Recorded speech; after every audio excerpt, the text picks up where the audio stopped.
3.5, 2, 1 3/4.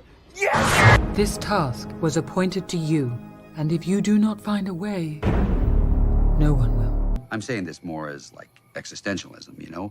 I don't know what you're talking about, but it sounds illegal. You never know what you're gonna get. I volunteer! I volunteer! I volunteer as tribute. I think you've made a mistake. We're not heroes. There's no mistake. Hold on to your butts. Mega Mike the Movie Man here. Welcome to my channel. We have a super fun stream planned for you all tonight. We're talking the best book to film adaptations, maybe some stage plays thrown in there as well. But it's going to be super fun because we're going to show physical media titles, of course, of the movies, and also if we have the book. So it's going to be a great time. Let me remind you guys just of a few things here. Let me bring up this banner. Go ahead and encyclopedia, smash that like and subscribe. Support the channel if you love movies, and make us read through super chats. You want us to practice our reading tonight? You know, those super chats are the best way to do that. And then bookworm into those memberships for exclusive reviews and perks. And then, of course, bookmark the merch link and check that out later. And thank you all so much for supporting the channel. But let's go ahead and bring out this amazing panel tonight to talk movies and books. And of course, when I thought about books, I'm like, I gotta have this person on here. So we got Tim talk some books tonight. How we doing out there, Tim? I'm doing good. I appreciate you asking me to be on here. As much as I have a big movie room, but I also have an entire room dedicated to books too. So, oh yeah, you're the first person I thought of. I'm like, who loves books? Tim, I know him. But tell me, Tim, some of your favorite book memories. Like, did you grow up reading books? Like, what got you into reading? you know, it's funny. My mom is the one that got me into classic movies, and she's the inspiration for reading too. All of reading comes from her. She's given up on physical books, sadly. She's full on Kindle, but yeah, all of the reading comes from her. Oh, wow. That's awesome. Like, same with my mom. My mom loves books, but she has kept going with her book library. She has to have thousands of books by now, just books and books everywhere, books and boxes. I mean, I don't know how she read through them all, but it's amazing. Like how we are with movies, my mom is with books. So that's pretty awesome. And then, of course, another amazing person making their channel debut, at least onto this channel for the first time. We got Rich in the house, aka Turner Fan 77. How we doing out there, Rich? I'm doing great, man. Thank you for getting me on your stream. I know we've tried a couple times, and I'm glad I'm finally able to make it. So I really appreciate it, man. Of course, yeah. When I was watching, you know, the stream that you were on with the 4K lowdown, I love the by the numbers stream. It's one of my favorite streams. I always have to watch every week. I'm like, Rich knows his movies. He has to be on a stream. So I'm like, let me see if he can do this stream. And yeah, I'm glad you were able to get on here. So this is going to be fun. I can't wait to hear your thoughts on some of these and see some of your choices. Yeah. And what are some of your favorite book memories? I know you said you had a tougher time with this one because you don't have as many books, but comic books, right? Yeah, I'm a big comic book guy, but I also like books. What really got me into reading wasn't when I was a kid. I hated reading when I was a kid. But when Interview with the Vampire came out, I was like, oh, this is from a book. So I jumped right into Anne Rice novels, and I fell in love with her storytelling and the universe that she built. So I read all her books. So that's my favorite book memory. Oh, that's awesome. That's awesome. And then another person that absolutely loves books, of course, we got Mark here from Tales from the Shelf. How we doing out there, Mark? I'm good. How you guys doing? Great. Doing good. Good, man. So tell us some of your book memories. I know you got a lot of great books out there. Yeah, it started when I was young, probably, I want to say like 4th grade. And my mom bought us the Sorcerer's Stone. And I think my older sister read it first. And I wasn't too into the idea. And then she was talking about how great it was. And then I picked it up.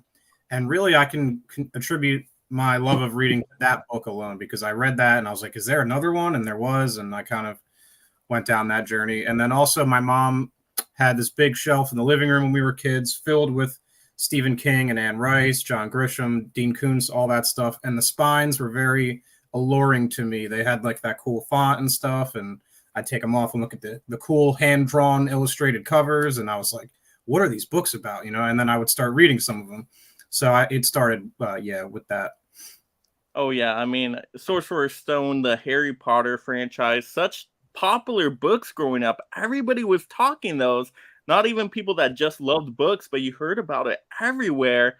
So Yeah. I actually was reading the Sorcerer's Stone as well. I didn't get all the way through. A little sad to say that. I got halfway through, and then I'm like, you know what? I'll wait for a movie and get the movie. But I got halfway through. There was a great chapter in there that did not end up in the movie. So it kind of made me sad. I'm like, wait, they can put stuff in the book that doesn't end up in the movie. I don't know if I like that.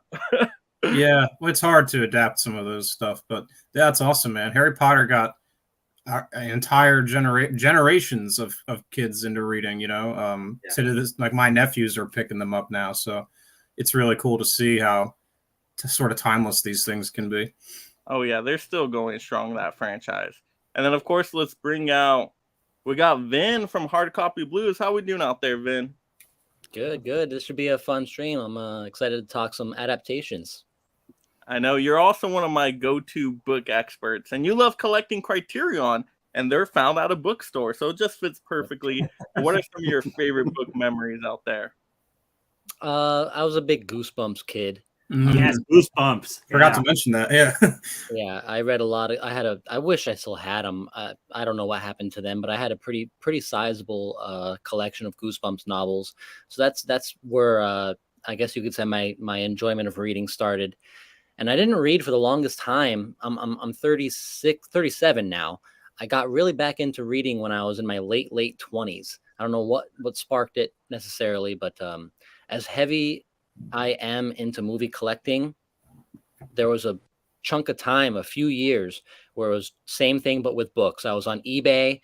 I was all over the place finding, different editions of books I wanted, and delving into the history of, 60s, 70s, 80s writers, and just amassing so much and reading. I was reading constantly for a long time, and I'm not quite there now, but I do read one or two books every month or so. If I'm doing good anyways, but yeah, so I definitely enjoy a good book sometimes. So happy to be on the stream. Yeah, I mean, that's a lot. 2 a month is a really great number. And I wonder if I will get back to that way myself, where I get back to really being into books, because I'm in that movie phase right now, of course. But I used to be that way with books. Growing up, it was always books, because you could just go to the library, check out books. It was free. And so I guess it was very cheap entertainment. So, but yeah, Goosebumps, you're bringing back those memories. I remember reading some Goosebump books. There was like that giant hamster one. That's the one I remember. Yeah. So many. Yeah, I still have a couple of them, but I don't have nearly as many as I used to. Yeah, I've got like 30, and that's not even that's a tiny fraction. R.L. Stine doesn't get the love he should, though, at the amount of kids he turned on to reading. It was a big gateway horror thing for a lot of people, I want to assume, right? I mean, yeah, it had to have been, right? Yeah. I'm sure if you put in YouTube search engine like R.L. Stine collection, you'll find some person out there with every single book he's ever had. Yeah. Apparently some of them are actually kind of on the rarer side. A couple of them that didn't have like a crazy print run or something. I went down this whole rabbit hole not long ago, but I can't quite remember. But there was one, I think it was like Monster Blood 4 and something with Vikings. There was a Viking one, and like those were rare. I couldn't tell you why, but and then I've would watch videos of people who had the whole collection, and yeah, there's a lot of them. There's a lot of them. And I love the design of the Goosebump books too. Like they just caught your attention. They would always have some scary image on the front, and then like the drizzle down of like the Goosebump slime or whatever you call it. So they were really cool looking books. Yeah. I remember watching. Did it go straight to TV? That TV movie of the Mask one. I remember the TV show was great. Oh my gosh, that one creeped me out as a kid. I'm like, I can't take off the mask. What's gonna happen? The Mask was 2 episodes just put back to back. Yeah, I remember. That was a great show. What a mask! That was a hell of an episode. I remember that one well. Oh yeah, you can't tell me there's no correlation between how I read all those as a kid and now who I am now. Like it's very integral. Like the heart, it's all there. The DNA is all there. It's like light versions of a lot of the horror movies we watch now, really. Yeah.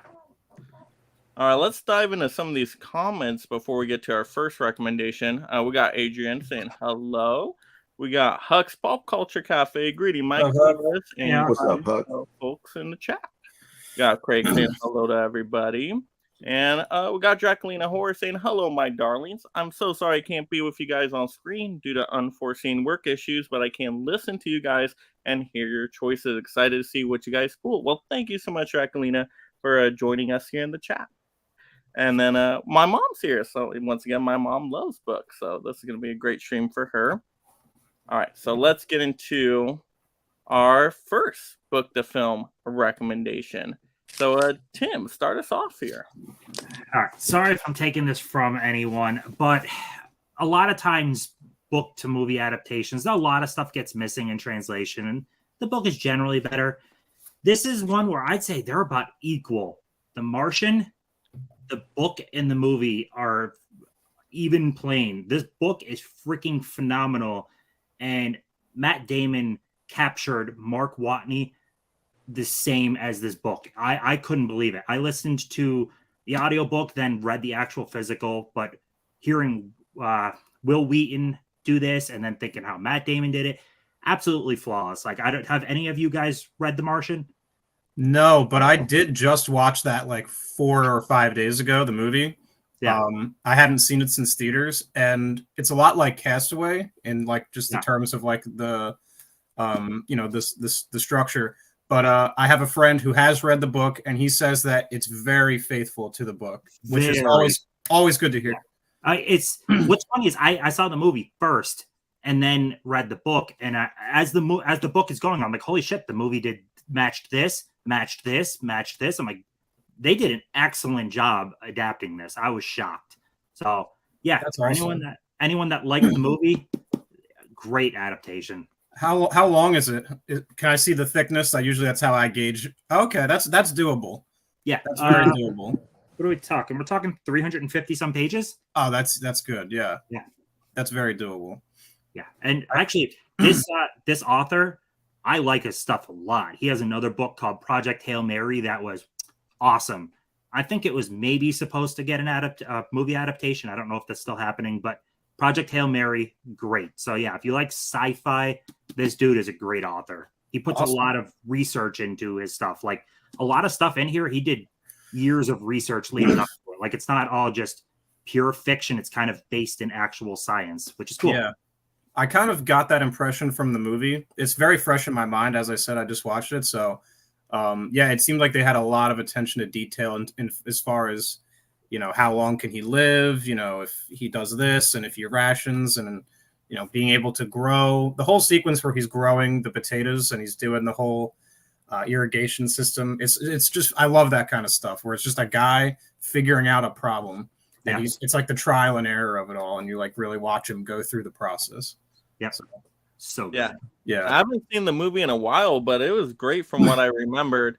But I didn't know how to book until I was doing research for the stream. And I'm like, really? The Martian? That's a book? I was so surprised. There's a ton of those where you find out, like that I'm still finding out to this day, where you're like, oh my God, that's a book. I had no idea.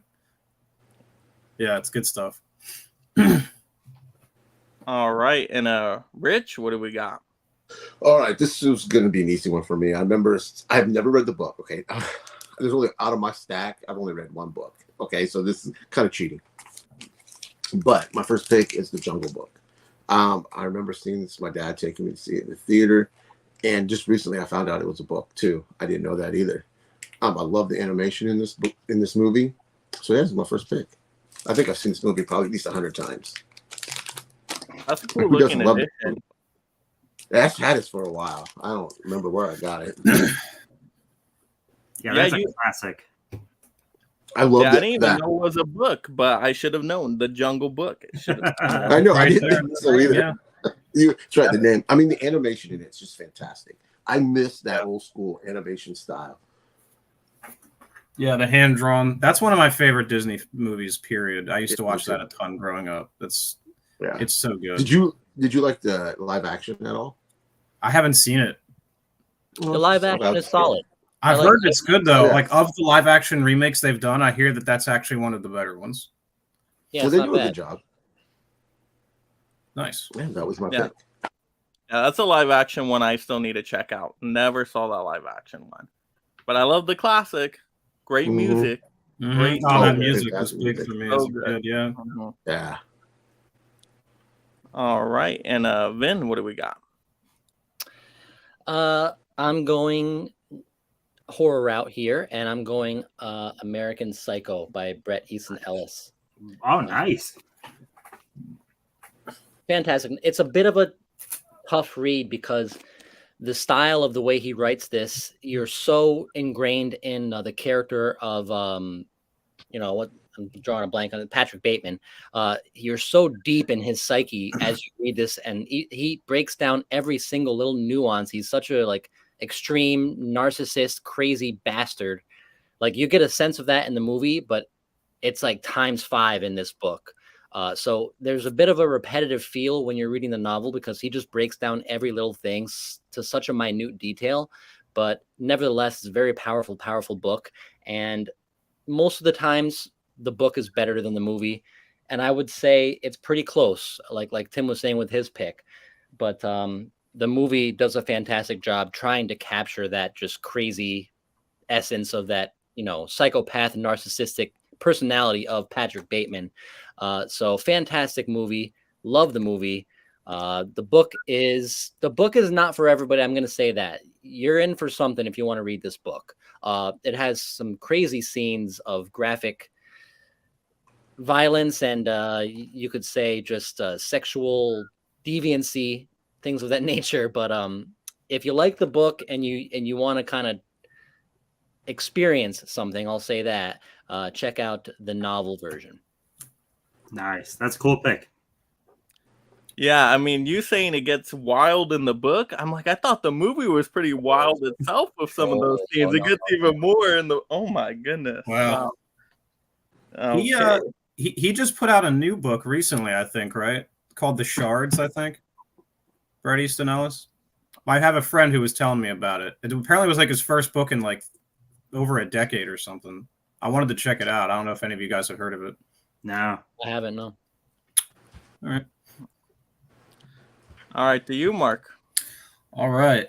So you guys called me on it pretty early on, and we're gonna go with the King one. His first book, really. Carrie. Yeah. I don't know if this is like a first edition or not, but I try to always get mine with the old dust jacket and the original art. But yeah, this is a rare instance where I would say the movie is better, and I have the 4K Steelbook here. But this book is told from the perspective of like eyewitness accounts of people who were at the prom and like people who knew Carrie. It's told through like newspaper articles, like all of that stuff kind of comes together to create like an account of what happened, which is pretty unique, I think, for King. It's not like a structure that he uses a ton. So it's pretty interesting in that sense. And then I think Carrie was the first King movie adaptation as well, which is fitting because it's for his first book. But yeah, I mean, Carrie's pretty iconic. I think a lot of people know the story of he was working on the manuscript and he like threw it in the trash because he thought it was no good. His wife fished it out, read it, and told him that he needs to keep working on it. And then it led to him being as successful as he is today, which may not have happened if his wife hadn't pulled it out of the trash. So yeah. Carrie. And that's a great intro one for him too, because it's one of his few shorter ones. Yes. A lot of his stuff is hefty, and that was not long at all. So no, it's very good. It's a quick read, and that's why I was asking about The Martian, because like so much of the books that are on my to read list are all Stephen King, and they're all like pushing 800 pages, and it's so like intimidating because it's like I don't have time to read them all. Yeah, I was looking up a list of best intro to King books, and it was on almost all the lists, and it is one of his best works, but like it is also very intimidating. That's over 1,000 pages. Yeah, that's a huge intro book. But then again, I saw another list that said intro, read Dark Tower. Oh yeah, sure. I'm gonna read thousands of pages of Dark Tower to introduce to Stephen King. I'm currently reading the Dark Tower series. I'm about to start the 5th one, and it's taken me like the last 20 years of my life to work up to the point where I'm like, all right, I want to read these books. This is like a bucket list thing for me. Because again, this goes back to that bookshelf on my childhood home. My mom had all these books, and I would look at them all and be like, wow, like, because I was reading Harry Potter, and I'm like, this is, 7 books too. It's like a whole thing. And I'm like, I would love to like read these one day. And I would flip through the ones that I have like illustrations in them every like 100 pages or so. And I would look at the illustrations and I'd be like, what is the context for this? Like how, because they're all just, crazy out there things if you have any knowledge of the Dark Tower. So yeah, this has been like a long time coming. A little sidebar there, but yeah, Dark Tower is nuts. That movie is awful, by the way. That's not going to be on my list at all. In case anyone's wondering. Yeah, but yeah, anybody that like wants to dip their toes into Stephen King without committing to something so huge, he has so many great novellas or short stories like The Mist or Shawshank Redemption or Apt Pupil or countless other ones that are only maybe 200 or 300 pages, but it gives you a real sense of his writing style, and you can decide if you want to tackle those bigger projects. Yeah. And have you guys read his the Hard Case Crimes? I think he did 3 of them. The one I read that I loved, it's called Later. I don't know if you guys heard of that one. No. Oh my god, that one was so freaking good. It's actually not on my radar. Yeah, I highly recommend it. Super short read. It's a tiny book, but it's so good. Nice. And I think for Carrie, is that the Stephen King book that's been made into a movie, like remade the most out of any of his work? Because I feel like I've seen 3 Carrie movies. Yeah, well, so there's a TV movie from like 2002, I think. There's the 76 version, and then they made a remake with Chloe Grace Moretz in like 2013 or something. I think that's all of them. There was like a sequel, like Carrie the Rage 2, which is like totally unrelated to anything Stephen King did. I don't know if you would lump that in there too, but yeah, so that's 3 adaptations right there. I know The Shining had a TV movie as well as the famous Kubrick film, so that's 2.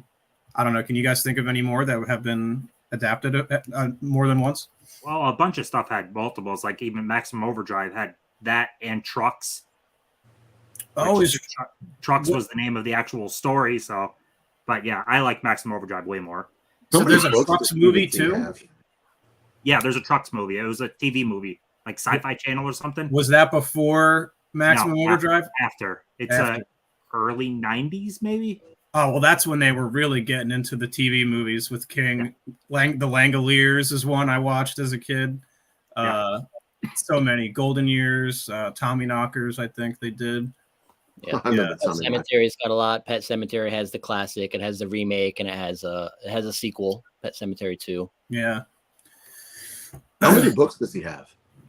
Over 100.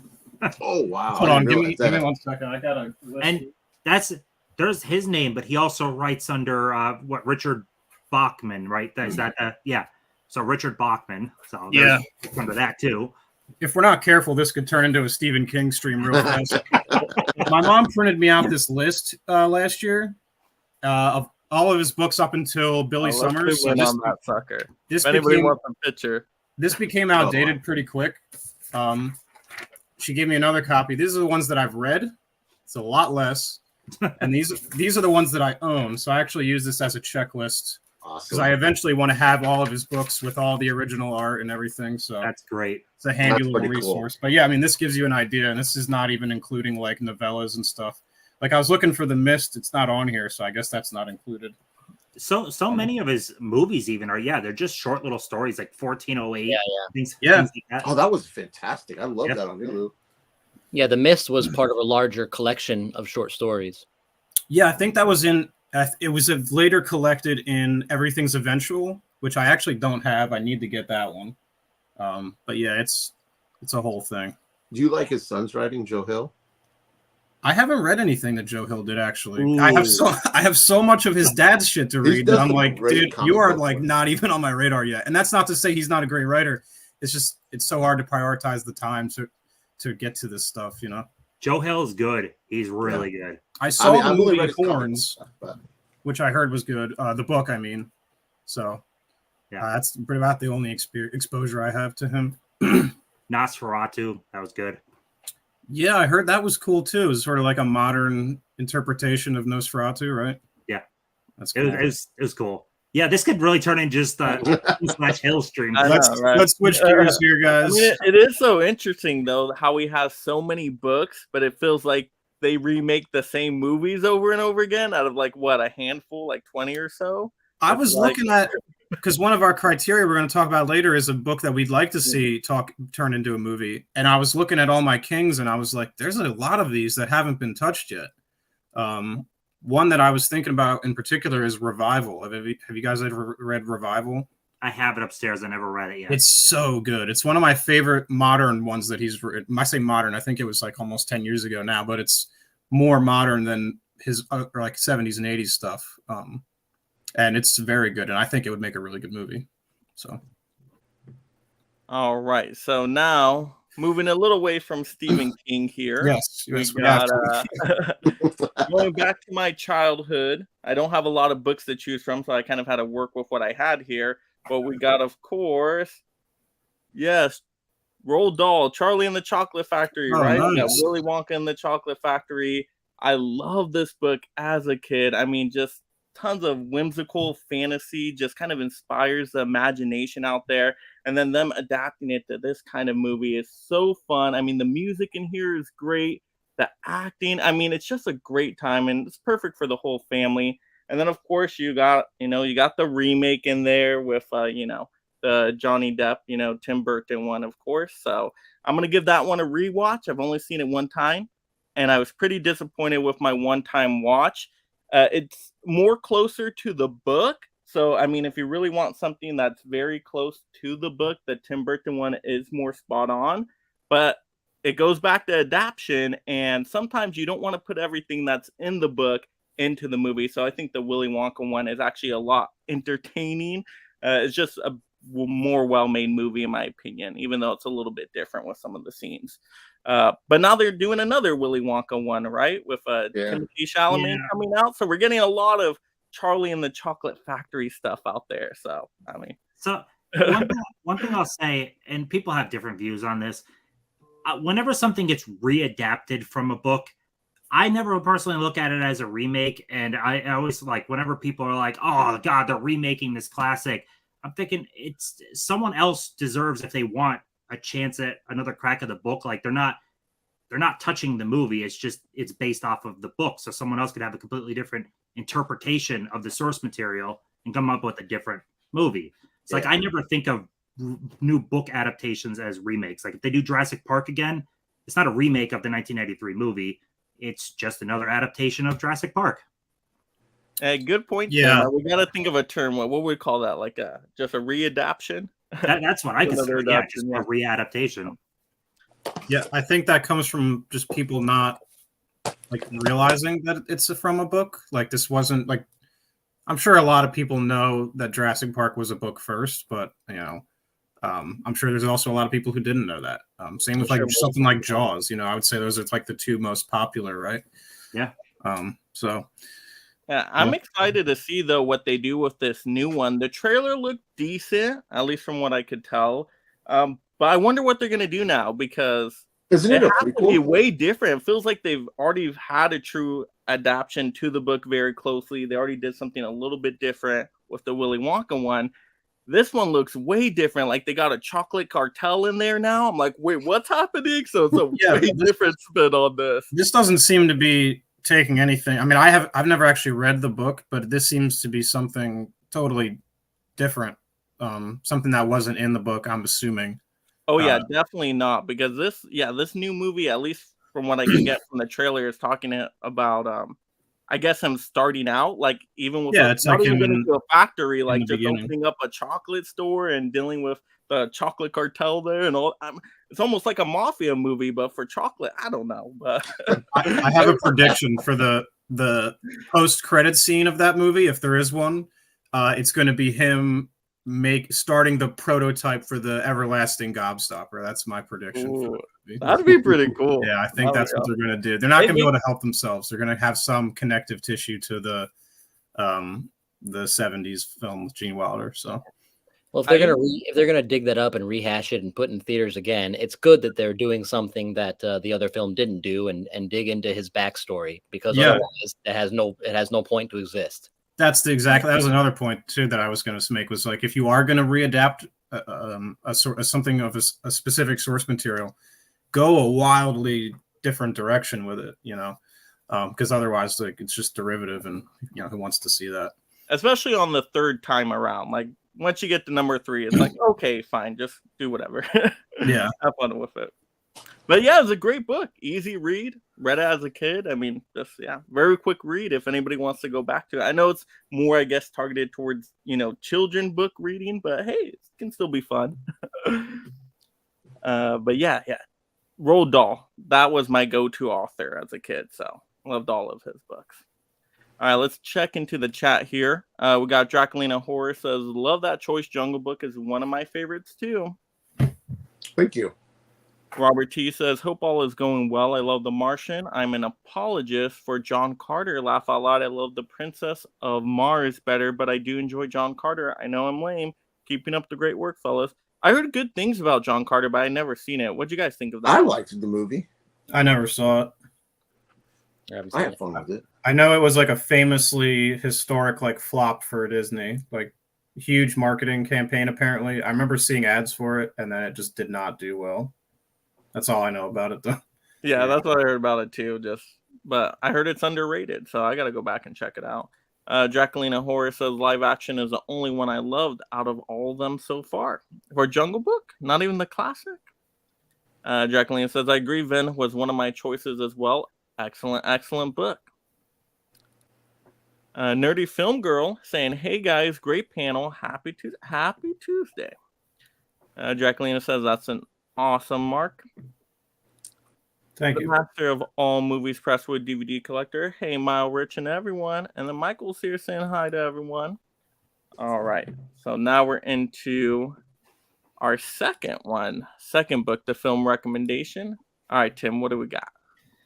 All right. So I'm going to go with The Haunting of Hill House, which has been adapted several times over to varying degrees. The book is good, but I have a harder time with some of the classic writing style. I don't know. Some classic writing styles work for me. Others don't. But the bones of the story is great, that it's made some awesome adaptations. This is a great movie. We also got a very so-so one with Liam Neeson in 99 ballpark. Hey, that was a very important movie for me as a kid. That was a gateway horror for me as well, that Owen Wilson one. Yeah. But then we got this freaking fantastic show. Hell yeah. Oh, that's so good. This show is, if I had to pick one adaptation, it's this. Like, I feel like this summed this up the best, I guess, and let you dive deeper in. I loved this. I already loved Flanagan, but my God, this made me even more of like a Flanagan fanboy. This show is great. That show is so amazing. It is so good. Mm-hmm. Flanagan is so good. And he's actually supposed to do a Dark Tower adaptation for Amazon. Very cool. Apparently, that's what I'm hearing. But obviously nothing's going on right now.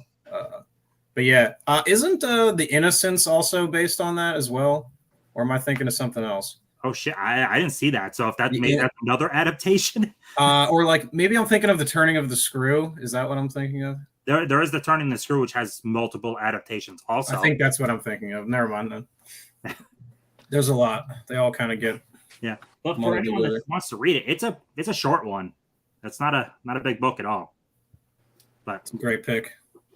Yeah, I haven't seen that one. I haven't seen the movie or the show at all. So the show's on streaming then, right? Netflix? Yeah, Netflix. Okay. Yeah. So that is a great watch for October as well. Coming up here. Yeah, it's horror, but like there's episodes that are like full on character based though, where you might go an entire episode where there's not really a whole lot of horror happening, but the character development is spot on. It's great. very good, and it's very almost. I hate to do this, but it's going to happen again. It's very King-esque because it kind of goes specifically because it juxtaposes the adult versions of the kids as well as the kids version of the kids. Yeah. And the way they do it is like so masterfully done. And there's there's something that happens about the midway point that'll just blow your whole mind open. And oh my gosh, you're getting me excited about this, Mark. Mike, you should absolutely watch The Haunting of Hill House. You will love it. It's great. I want It's to. only now, like 8 for episodes, sure. right? Yeah, Only 8 episodes? Woo. Yeah, it's great. That's an easy binge watch then. Yeah, that's gonna happen for sure. Then it has one of the best jump scare moments that I can recall in film or TV. Yes, history. The horror elements of it are so good. Mike Flanagan is like this. It's so understated. It's nothing. Everything is earned. Nothing feels like manipulative or like exploitative, like that you see in so many things these days, where you can telegraph a jump scare a mile away and you see it coming. And Mike Flanagan is like the inverse of that. It's so And good. The camera work. There's an episode that is a really long one shot. Mm-hmm. So freaking good. I'm not gonna say anything else, but it's really good. Dude, I could do a whole Mike Flanagan stream. I freaking love Mike Flanagan. So, do you like? I love Oculus. Do you like Oculus? I love Oculus. I love Bly Manor. I love Midnight Mass, which I also just rewatched last month. Midnight Mass is the one with the vampire, right? Yes, that was really good. Yes, he made a good Ouija movie. Oh, he made the good Ouija movie. That one I've seen. That one I've seen. Okay. But he also did Dr. I've Sleep. not heard of anything. Yep, Dr. Sleep too. I love Dr. Sleep. Yes. Okay. Yeah, I like he's Dr. Sleep more than The Shining. So he's one of my favorite just directors working today, honestly. And Hush. Hush is a really good Netflix movie. Yes, Hush that one fantastic. I did see as well. That was very good. Yeah, he's great. Oh wow, that's awesome. Good recommendation there. All right, Rich. Okay, this is gonna be an easy pick. Everybody probably was gonna pick this. He's wearing Tim's wearing the T-shirt. Peter Benchley's The Jaws. Yes. I mean, I read this book I think in '95. The year I graduated in '96. I think it was '95. I read it, and I remember that was like the first book I read that was from a movie. I'm getting words tied. How do I want to say this? It was the first adaptation that I read, because I had to read it for school. I was forced to read it, and I really liked it. So, yeah. I like how some of the characters are different in the book than they are in the movie. It's not a straight up word for word, adaptation. So, yeah, that's my pick. And there's the book for you. Oh, that's nice. That looks really cool. Yeah. It's another not that long of a read. Yeah. Help me remind me, Tim. It's been forever since I've read. Does the shark think in this, or was my imagining that? Oh God, I haven't read this in like a really long time. I know it's been the '90s since I read it. I keep thinking that the shark had. I probably read watched the the movie 10 times since I've read that. But I'm glad you showed the book, Tim. Now I get what y'all were saying with that one stream we did, where they take the cover of the book and put it on the poster. That's literally what it is. Was that not the original? Like, what did the original cover of Jaws look like before the movie? Was it that iconic shot? This is the original. Okay, because I know sometimes they do the inverse and then they go back and they re-release the book with the modern art. Like they do that, like I don't know, like The Witcher. You see like the Witcher books in the show, and they got like Henry Cavill plastered on it, but it's like he was not. You know what I mean? Yeah. So now that is the original artwork, though. That's why when Jaws was doing really well in that tournament, like I love Jaws, but I'm like, it's just the book poster. Like they just put a framing around the book. Yeah. And I'm like, okay. Hey, Tim, they changed a couple of the colors around, right? They put some blue, they put the red title, Yep. This is not a spoiler. The movie's what? Was it 76, 77? Oh, yeah, everyone's. If you haven't seen Jaws, But I like how the book went into Richard Dreyfuss and Brody's wife. Is their relationship is way different in the book than it is the movie, which I kind of thought was pretty good. Yeah, I like that when they're able to flesh things out a little bit more. Mm-hmm. Yeah. And Now I Rich, you think I said need you to got reread. that one to read in school? Yeah. Right? Yeah, I read it in school. Wow. Yeah. Like they really assigned cool you, like this is your assigned reading for tonight. Read some Jaws. Like that's cool. Yeah. Oh, that would never happen now. Got books like that. But if you think about it, though, like one of my upcoming polls is now essentially like banned in schools, and it was one I read in school. Like times were just different. See, I think I'm older than all you guys. I'm going to be 46 in a couple of weeks. So back in the late 80s, early 90s, we could get away with anything. That's awesome. Yeah. All right, let's go to Mark. Mark, what do we got? Isn't it? Doesn't it go to Vin and then me? I just. Oh, I was keeping you on your toes, Mark. Oh no, it's cool. I just didn't want to skip. I wanted to keep the order. I'll go. I don't care. I just wanted to make sure I wasn't jumping over. Vin. No, I was jumping around. All right, no, that's great. It's your show, man. All right, let's grab this one. Hopefully, nobody else had this. Perks of Being a Wallflower. Oh, we took a Vin's choice now. Sorry, Vin. This is the movie. I read this when I was way too young. Must have been 6th grade or something like that. My sister was reading it. Then I read it, and I found it deeply relatable. Have any of you guys read this? I've neither seen the movie nor read the book. It was I've one seen of the my movie. I did see the movie sorry, once. guys. I had to do great it. movie. This one's huge for me. I used to have like the original pressing, or I guess the first edition that doesn't have the. This is exactly what we're talking about, where they have the people from the movie in it. I wish I could track that one down, but instead I have this one. And the author got to direct the movie too, which was cool. I feel like you don't hardly ever see that. So that's pretty cool. That's cool, yeah. Yeah, I mean, I do think the book is leagues better than the movie. I do like the movie quite a bit, but I do have some problems with like the casting. Like, I don't think Ezra Miller, and this was preceding the whole thing with him now, but like even then, I was like, I don't really quite see him in the role of Patrick. I didn't really quite glom onto that, but yeah, this is an incredible book. It's like a coming of age sort of thing about a kid in high school, and he may be on the autism spectrum. I don't know if they ever explicitly say it, but I think the author has come out and sort of said that he's sort of falls in there, and that's, you know, he's very like sort of an outsider, and then he finds a group of friends and they accept him, and he like goes through all these big life experiences with them. Yeah, I think this is just an incredible book. Very important to me, and then the movie is also a worthy companion. So I picked that movie too. So grateful, man. I really like that. I'm sorry to steal it. I hate doing that. No, it's okay. I'm glad somebody picked it besides me. And I think this is Emma Watson's best performance. And I'm not a Harry Potter guy, so yeah, I'm not a fan, but I really, really like her here. She is very good in it. I think it was a good, because this was the time when she was just being done the Harry Potter movies, so like you've got to kind of pick roles that sort of, I don't know, help distance you from that, and I thought this was a good one for. So I like her. And Logan Lerman was great too. Logan Lerman's perfect casting, I think, for Charlie. But yeah, I don't know. They're not able to go quite as in depth with some of the things that happens to him. But you kind of get the sense, you know, that what happened to him, and I like how they let you to that conclusion. The book is all being told to you from Charlie's perspective, and each chapter is like a letter that he's writing to an unnamed person. And so you kind of, they're all dated and stuff, and it kind of follows the trajectory, and he's like, you know, we'll update you on his life. So it's basically like it's like a one-on-one sort of kind of conversation. But yeah, it's very good. I would recommend that. And it's also, obviously, as you can see, it's not very long. So you could probably read this in like a day or two if you really wanted to.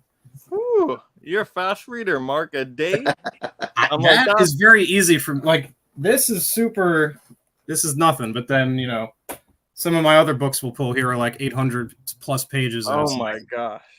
Yeah, that book would take me a good at least like a month, like really pacing myself out.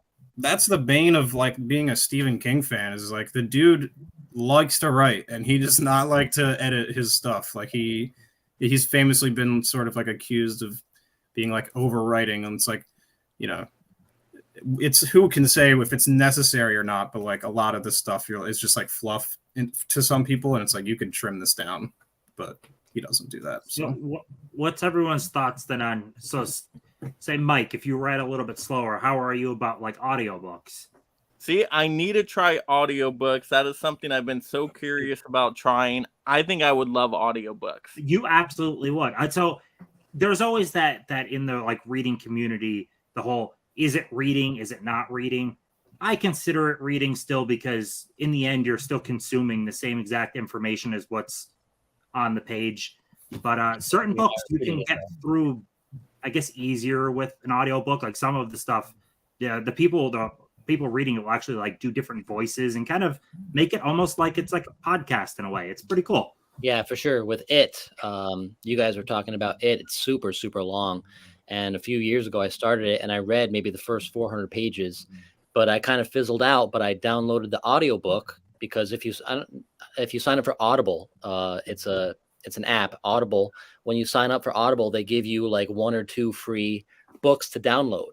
And the audiobook, like you're saying, Tim, the guy that's voicing it does a great job. He does different voices for different characters, and I would listen to it in my car all the time, and it was a great way for me to progress through the book further, you know, without having to necessarily read it. Yeah, I've been considering it for a long time. I've been resistant to the idea for the reasons that you said, Tim. Because, you know, obviously I love my physical copies and all that. But I listen to like a lot of podcasts and YouTube videos while I'm at work, like with my AirPods in and stuff.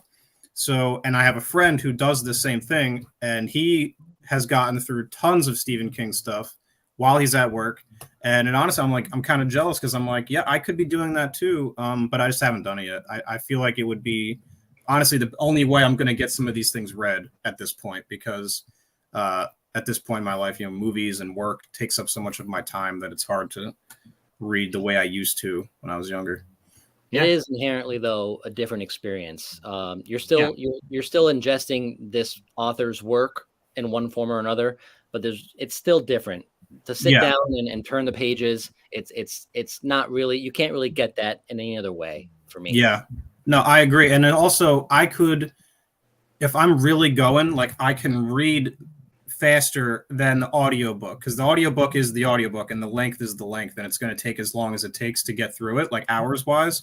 Whereas, you know, on a good day, if I sit down and read for, you know, 3 hours straight, you know, I could get through a couple hundred pages or something like that. So it just depends. Like it could be better for some instances and like worse for others. So obviously I can't read a book at work, you know, but if I'm listening to it, that's a little different. So do you still count it then? I count them like, say I listened to one audiobook and read 2 books. I read 3 books for the month. Do you separate? If I were to do it, then I would consider it having read the book, because like you said, you've consumed the information. So I'm not like I mean, I used to have a Kindle. I don't anymore, but like people have been like against Kindles, and it's like, I really don't think it matters how you consume the media, as long as you are consuming the media, because it still shows you have an interest in it. And audiobooks work better for some people. Some people have hour-long commutes to work every day. I drive like 5 minutes. Me. That's why I'm like, it's perfect for me. Like I'm literally you would be able to do it. You could chip away at it, you know, throughout the course of your work week, and you would feel productive too at the same time, I'm sure. So, and audiobook wise, one of the things I recommend the most is autobiographies read by the actual person the book is about. That's super cool. Oh my God. Some of my favorite audiobooks have been, so like Seth Rogen has a book from only a couple of years ago, and listening to him reading his own stories, it's like he's just talking to you. It is so freaking cool. So that's awesome. And Bruce Campbell's autobiographies, also great. It's just a whole different experience when they're reading their own words to you. I love it.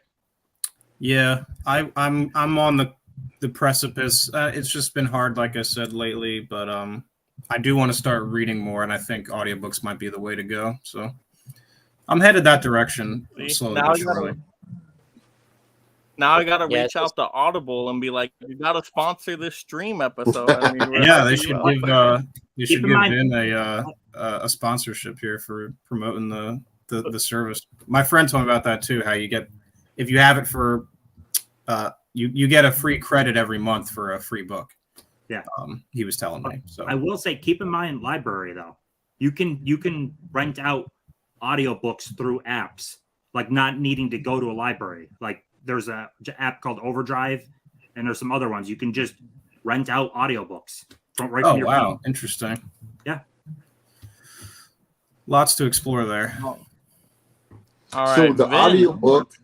Oh, sorry, I didn't mean to interrupt. So the audiobook versus physical book is kind of like the digital copy versus the physical copy, right? No. It's when you put a disc in versus play with a digital, you're getting essentially the same experience. Maybe the disc will be a little bit sharper. It's the same experience. Yeah, the audiobook and book are different experience, definitely, like Vin said. You're getting the same information in the end, but when they're doing voices and stuff like that, like they're telling you how the character is versus your mind making up how the character is, if that makes sense. Yeah, 100%. That's kind of blowing my mind. Now I kind of want to dive into an audiobook just to hear this. Yeah, but you get the right narrators. It's such a cool experience. Like there's people that are really freaking good at it.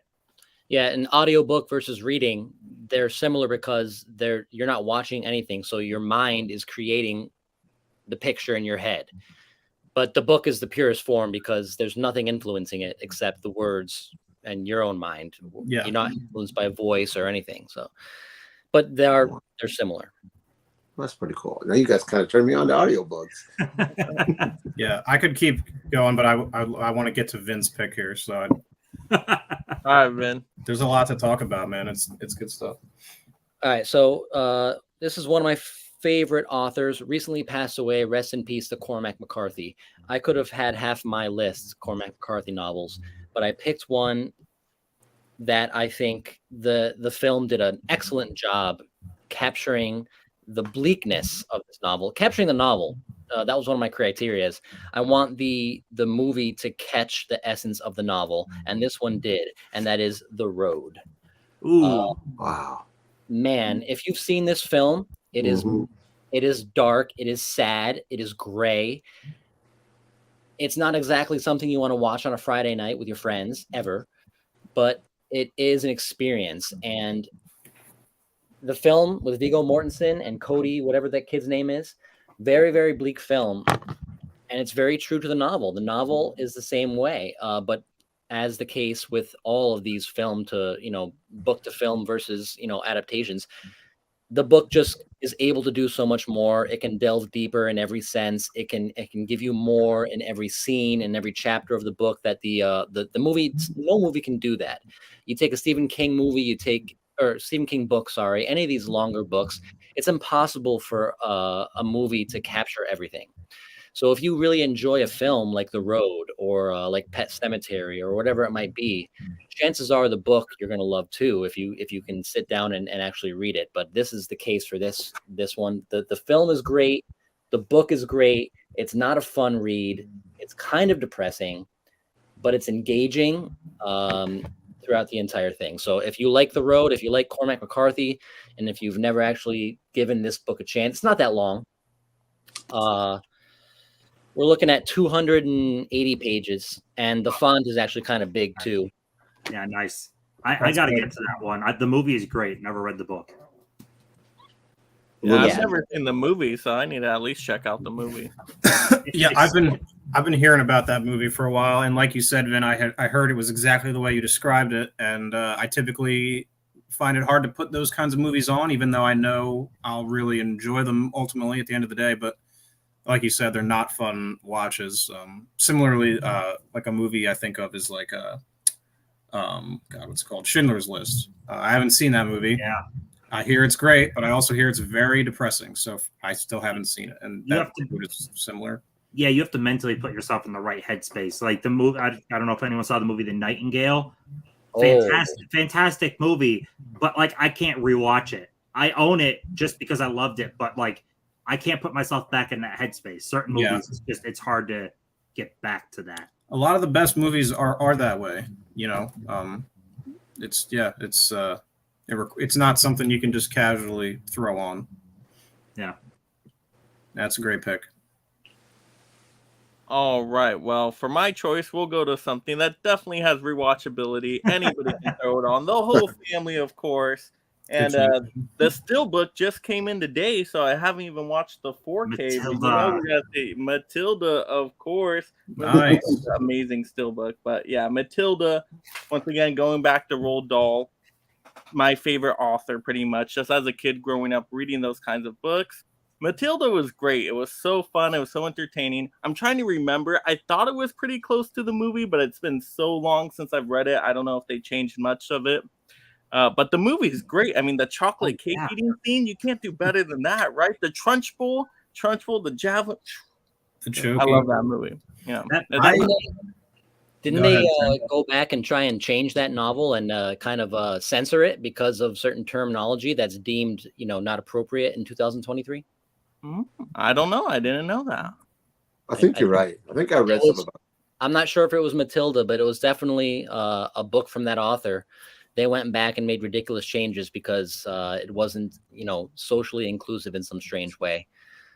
So if you like Roald Dahl, you might want to grab all of his stuff now before it gets pulled off shelves. Yeah.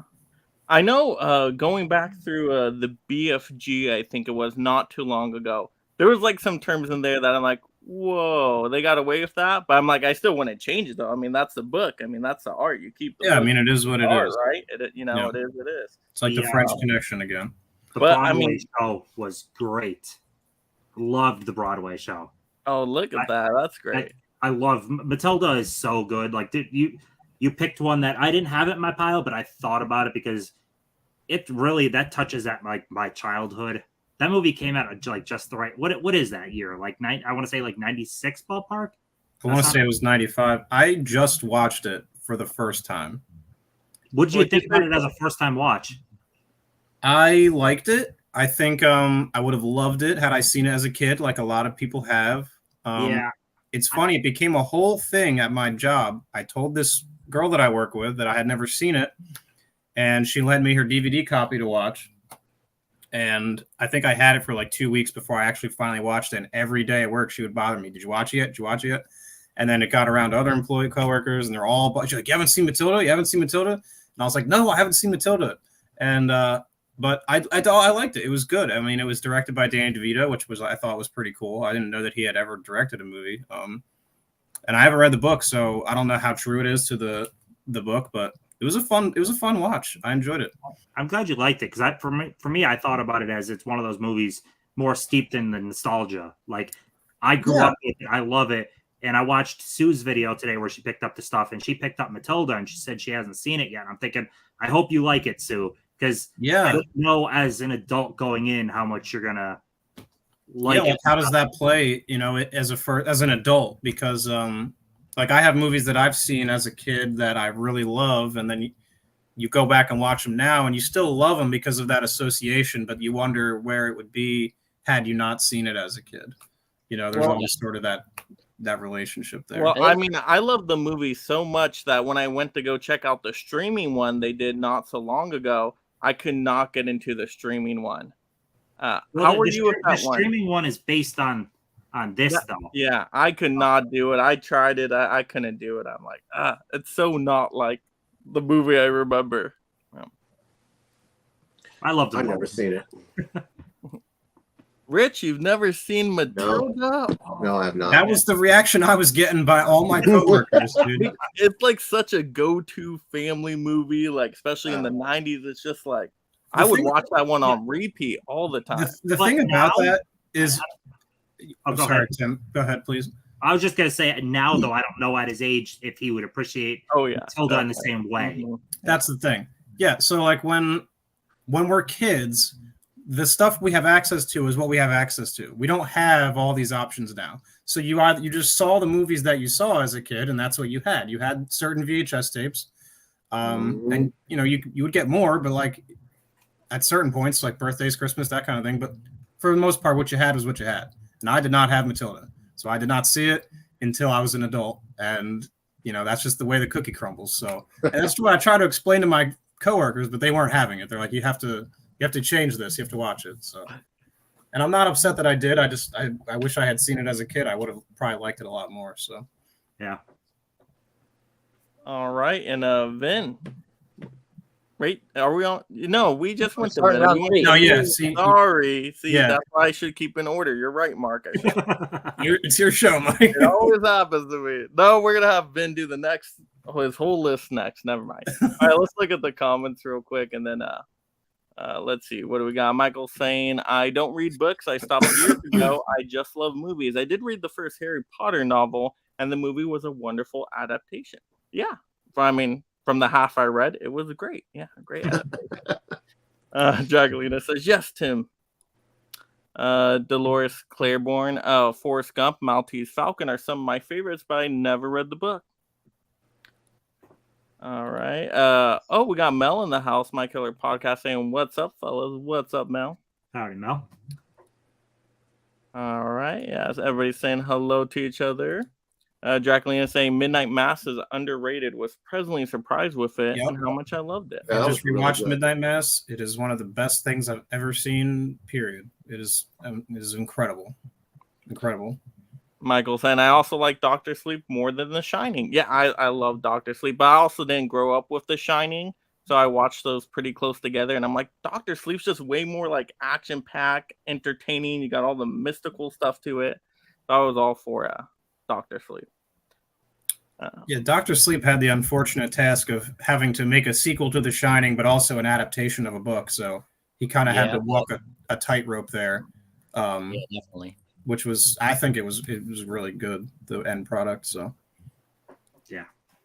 Nerdy Film Girl says The Watchmen is on my list, but it's literally frame by frame the same thing. So that's good. Well, I saw the movie, so I'm covered that. We haven't had any graphic novels yet. I assume those are on the table too, right? Oh yeah, of course. Comic books, graphic novels. Oh man, I wish I would have grabbed some comic books. Oh, Rich, it's not too late, man. You could go and grab one if you want. Oh no, I'm good. That opens up a whole nother door. Yeah. Yeah, I know. I'm going to stay away from the comic books, but, I'll wear the t-shirt with a comic book, at least to represent it. Robert T says, one I watched like a month ago after reading the book. Sorry for bringing it back to Stephen King, but was A Dark Half. I enjoyed the book, but thought the movie was better. Bless George Romero. Yeah, sometimes you're going to run into those where you do think the movie is better. I don't think it's too uncommon. What's up, Tiana? Yeah, we got Tiana in the chat. Hey, everyone. Jacqueline, it's the same to me. Audio or physical book, I agree with you all. It's the same as reading. I use them for work all the time, and I take it as I've read the book. See, there we go. See, now I'm going to start flying through books. You guys are going to hear me next time. Be like, I got through 100 books in 3 months. Let's see. Jacqueline says, have not seen The Road. Will add it to my list.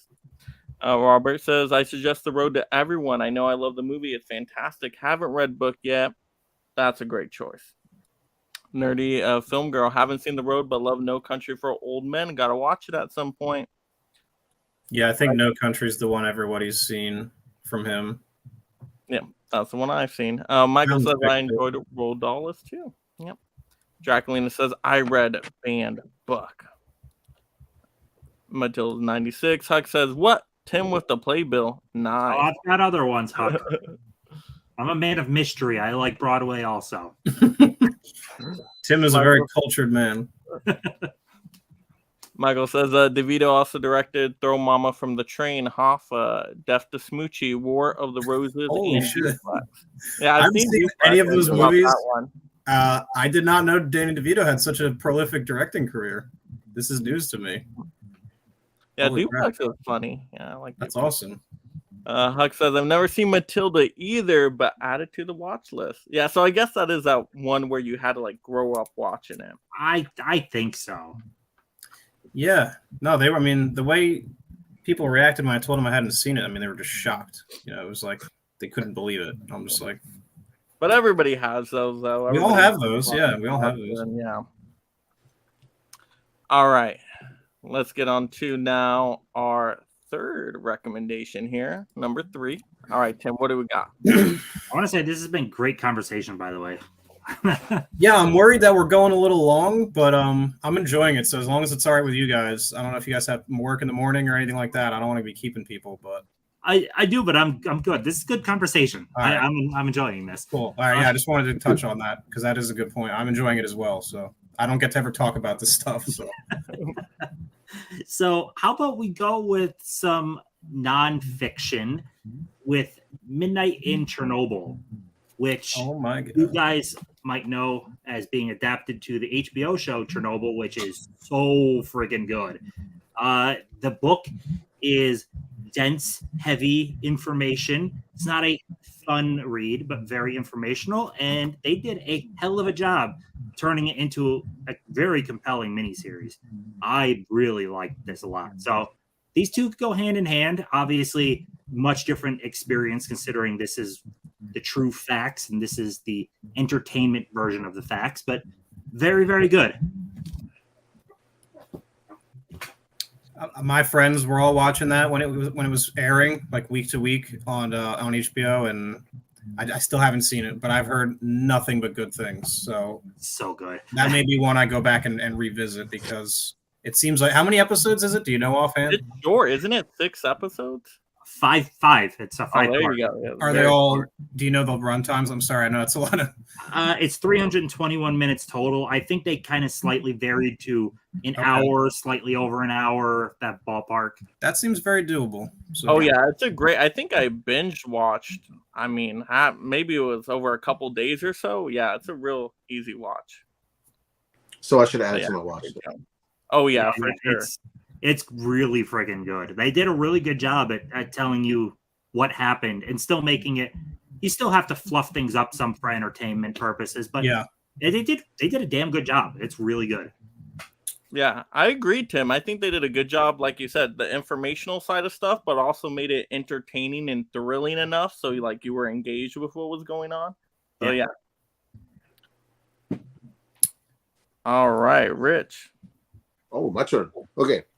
This what I knew was the books. I've seen it on shelves when this movie came out, but I absolutely love this movie. And that's Gone Girl. I want to say her name is Gillian Flynn or something like that, I think. Ben Affleck's fantastic in this. The surprise for me though was Doogie Howser. Doogie Howser was pretty good in this movie too. If you haven't seen this, I highly recommend checking this one out. It's a fantastic thriller too. So Affleck. I never read the book. Yeah, the movie is great. Never read the book because my wife read Sharp Objects, which I loved the miniseries for Sharp Objects, but that's the same author. And she is that the really Amy Adams show? Yeah. Yep. Oh, that I thought show was fantastic. Yeah. Yep. So same author, and my wife hated Gillian Flynn's writing style, and I might find it different, but I just never got around to it because of how much she hated the writing style. So, but and I like Girl on a Train too. Yeah. But adaptation wise, her stuff is great. I watched that movie for the first time last year, and it was a big blind spot. You know, David Fincher, obviously, right? Like, he doesn't have a ton of movies, so it felt like a glaring omission. So I finally bought that from Best Buy, watched it, and it was good. It had me engaged from the beginning, but then there's a point around, I think the halfway point, where you kind of like sit up further in your chair and you like kind of realize something that's been going on, and it was like, I was like, oh, this is what's happening, and it like totally recontextualizes everything you've seen up to that point, and it's just like, I'm like, wow, this is great. That's a great movie. I loved Gone Girl. It is. It's a really good movie. Yeah. So. Did Affleck direct that one? Oh, no, that's David Fincher. Okay. I was trying to remember. It's been such a long time since I've seen that one. And in this movie, there's just some of the shots. Affleck is thin, and then this movie gets on, he gets bulkier. I think he was trying to bulk up for Batman at the same time he was filming this movie. So it's kind of funny, his transformation. That timeline would line up, I think, right? I think so. 2014, I think Gone Girl came out. I could be wrong. I think so. That sounds right, though. I don't know. Yeah, that's another one where I didn't realize it had a book. It's like so many movies out there you don't realize are from. Yeah, it's really cool though, because what it does is it gets people to go back and then read the book, which is always very cool. Fincher has done some really good book stuff. Girl with the Dragon Tattoo was so Oh yeah, so good. Yeah, Fight Club. Yeah. Was Seven a book? I don't actually know if Seven was a book. I don't think it was. It seems like the type of thing that could be, but I'm not sure. He's done a lot of book stuff. Now that you mention it, Tim, I didn't really put that together till now. All right, Mark. All right. So looking at my pools here, I'm gonna probably wind up going king something else, king something else. I'm gonna alternate, just because I can't help but do it. And the thing about king adaptations is, for every good one, there's probably like 3 awful ones. So, and that's just the nature of the beast. But we're gonna go with Misery. This is one of my favorite Stephen King books. It's about an author. A lot of King's books are about authors or writers. But it's about an author who, I'll just give you the quick summary if you guys haven't seen this movie or read the book, but it's about an author. He has a famous ongoing book series. He's traveling, gets into an accident. He's saved by someone who happens to be a big fan of him. And the fan sort of holds him hostage. You can see here he's like in a wheelchair. And she's holding him hostage because she wants him to change the outcome of the book that he had just recently finished writing. And so in the book itself, there are like whole excerpts where it reads like, and the book series is called Misery in the book itself. So there's whole excerpts where you're reading it and you're just reading the book that he's written. So it's like a book within a book. And that happens throughout, and it's very good, which is something you don't get in the movie. For obvious reasons, because you can't have that. But it's very interesting when you're reading a book and then you're reading another book within the book. So very meta, sort of Inception style kind of thing. And then the film, directed by Rob Reiner, is one of the best horror movies from the 80s. I believe Kathy Bates won an Oscar, or the 90s, excuse me. One of the best horror movies of the 90s. I think Kathy Bates won an Oscar for this role, if I'm not mistaken. Correct me if I'm wrong, but I think she won an Oscar for this role. She is perfect casting as Annie Wilkes. I don't think there's ever, I mean, it's up there as like top tier casting. James Caan is phenomenal. It's very suspenseful. They make whole sequences where, you know, him just going to another room of the house, something totally mundane, to be such a suspenseful thing because he can't leave any trace that he's left his room. So, because she'll know, she's very anal that way. Well, she'll know, she's very detail oriented. So if he changes anything or he leaves any trace, she will know. And he, you know, if she finds out, it's not going to be good. And then if you've seen this movie, there's this famous hobbling scene, which is super hard to watch. I don't even actually remember if that. I think that's got to be in the book, right? Correct me if I'm wrong. It's been a long time since I've read that, but this scene, it's actually kind of depicted on the cover there. Super hard to watch. Yeah, this is a great movie and a great book. So that is my number 3. And that's when you have the dust jacket on that one, the hardcover, huh? Yeah. Luckily, my mom has been very helpful in helping me track down all of these. They do re-releases. Like I have this copy of It that's a paperback. First of all, I don't like paperbacks. So I try to, as the years have gone by, I've tried to upgrade those into the first or second edition with the dust jacket. But they do like these updated like artworks. Here, I'll just go grab it because it's I don't really like it at all. That's a good question, though. I didn't even think to ask if you guys preferred hardcovers to the paperbacks. So it's like this is like it's fine, but like if you've seen the original art where it's the sewer grate and you've got that green hand coming out, I mean, it's just so much better. And I think that speaks to us as movie collectors as well, where we love our slipcovers and that sort of thing. So, but yeah, like this, I don't have. I mean, first of all, look at how long this is. But I'm in the process of trying to track down a original of this. They're actually getting pretty expensive, I think. So awesome. First edition Kings are crazy. Yeah, and I mean, I don't even need it to be a first edition, but I want the hardcover with that original art with the dust jacket. So whether those get into second or third, I don't really know how all that works, but I know that that's the art I want. So yeah, that's a great movie. I still need to get the 4K of that one from I think Kino Lorber did that one, right? Yeah. Oh, did they? I forgot that they did that. Didn't realize that. The cover on the Kino is really cool too. It's like typewriter font going across with the cabin. It's really good. I can't picture that. I have to look this up now. I have it. I have it. Oh, okay. That makes things easy. Oh, that's it. Now I remember. Yeah. That's cool. Yeah, that's one I didn't want to upgrade just because I had the Scream Factory one, and I really like this art as well. So it's a good 4K though. Yeah. No, Kino does excellent work. They really do. All right, Vin. All right, next one I'm going into a book that was adapted by Stanley Kubrick. No, not The Shining, but I'm going A Clockwork Orange. Oh, nice. Anthony Burgess novel, and I'll keep it short here, but what's so interesting about this novel is if you've seen the movie, the boys kind of talk to each other in this kind of slang language that they've adapted. And the entire book, when you start reading this book, it's all read like that, where there's words that don't make sense, phrases that don't make sense. And within 10, 15, 20 pages of reading the novel, it kind of sucks you in and you start to understand this kind of made up Cockney language that Anthony Burgess puts on the pages. So by the time you're 20, 30 pages in, it all seems normal. So it's a very interesting read for that reason alone, the way he plays with language.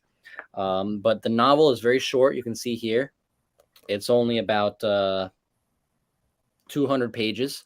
And the film obviously is super iconic, fabulous film. And yeah, I'm going with Clockwork for my number 3 pick.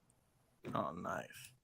Nice. Still haven't seen that movie. Oh, it's so good. That's my favorite Kubrick title. It is just such a psychological thriller. I mean, it's so interesting. Yeah, I've got it over there on the shelf, but I still haven't seen it. Yeah, it's a tough watch, though. It's pretty graphic. Vin, is the book just as graphic as the movie? Yes. Okay. So, like, the movie's pretty graphic. I'm like, yes. how did they get past the censors with some of that stuff? But no, pop it in for Halloween in October, Mark, because, I mean, oh, yeah? You got to watch it. You got to watch it. Okay. I didn't really quite equate it to like a horror film, but it's close enough. If it's adjacent to, that's good enough for me. Yeah, I'll take any excuse to finally watch it. So, all right, now to my choice here. Should we keep with Roald Dahl books? Yes, why not? So, as you guys can see, I have a big Roald Dahl collection. So here we go. We'll go Fantastic, Mr. Fox. Yes. What? I did not know that was a book by. You didn't know this was a book? It's actually the shortest. I just thought it was a Wes Anderson movie. Oh, no. This is a very short Roald Dahl book. I mean, like this I can even get through in a day, no problem. Probably in one setting. But yeah, Fantastic Mr. Fox. I know I've talked about this one a whole bunch with like my Wes Anderson stream and all that. But what's really cool, actually, on the Criterion version, you can have the book read to you, I think, in one of the special features, if I'm not mistaken. So I want to go back and actually just do that to listen to the book. So that's pretty cool. I think more movies should do that, especially Criterion. They're known as like the book movies. They should do that. Put more, if they have it, if they're connected to a book, those audio versions included. But yeah, it's a fantastic movie. You guys all know about it. Amazing stop motion animation. It has you care about these animal characters that, you know, with like real human emotion, they make them very human like in the movie. So I think the movie is a lot better than the book. The book's good. The book's a fun read, but Wes Anderson elevates it to a whole different level with the style and the emotion. So that is one where I'll say, at least from what I remember, haven't read the book in a while, the movie definitely is superior. Yeah, that's my favorite stop motion animation film of all time. Oh, so good. So good. I know we talked about that scene right on the bridge, right, with the waterfall in the background and just the marital stuff they're talking. Oh, gosh. Ooh. I had no idea that was a book. Well, I know, I just thought that was a Wes Anderson movie. Yeah, I've never seen it right there. That's crazy. Yeah. I know I've done 3 Roald Dahl books now. Obviously, you guys know I have a Roald Dahl collection over here. That's the books I have. I got a whole box. We're getting a very nice variety right now is what's happening, and I'm very here for I that. know. I'm like the very family books. We're covering all our bases, which is good. So. All right, let's check into the comments here. We got Michael saying, I say Matilda is DeVito's best directed movie. Yeah, for sure. Out of the ones I've seen, I would not disagree.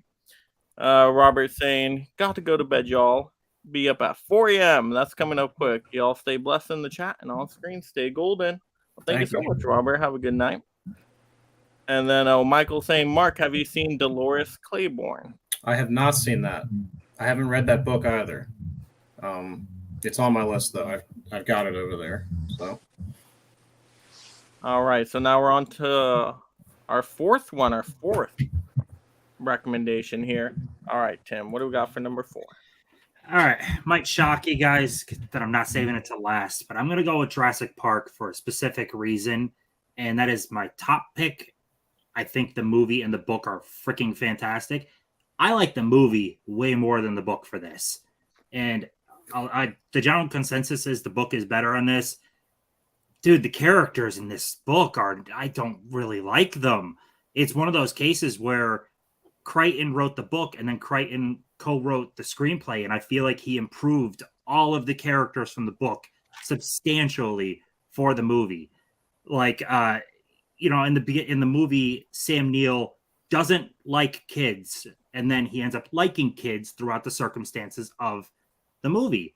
But in the book, Grant likes kids right from the get-go. There's no like character arc with Grant whatsoever. It's just like this static flat line. Like, I care no more or less for Grant the entire book.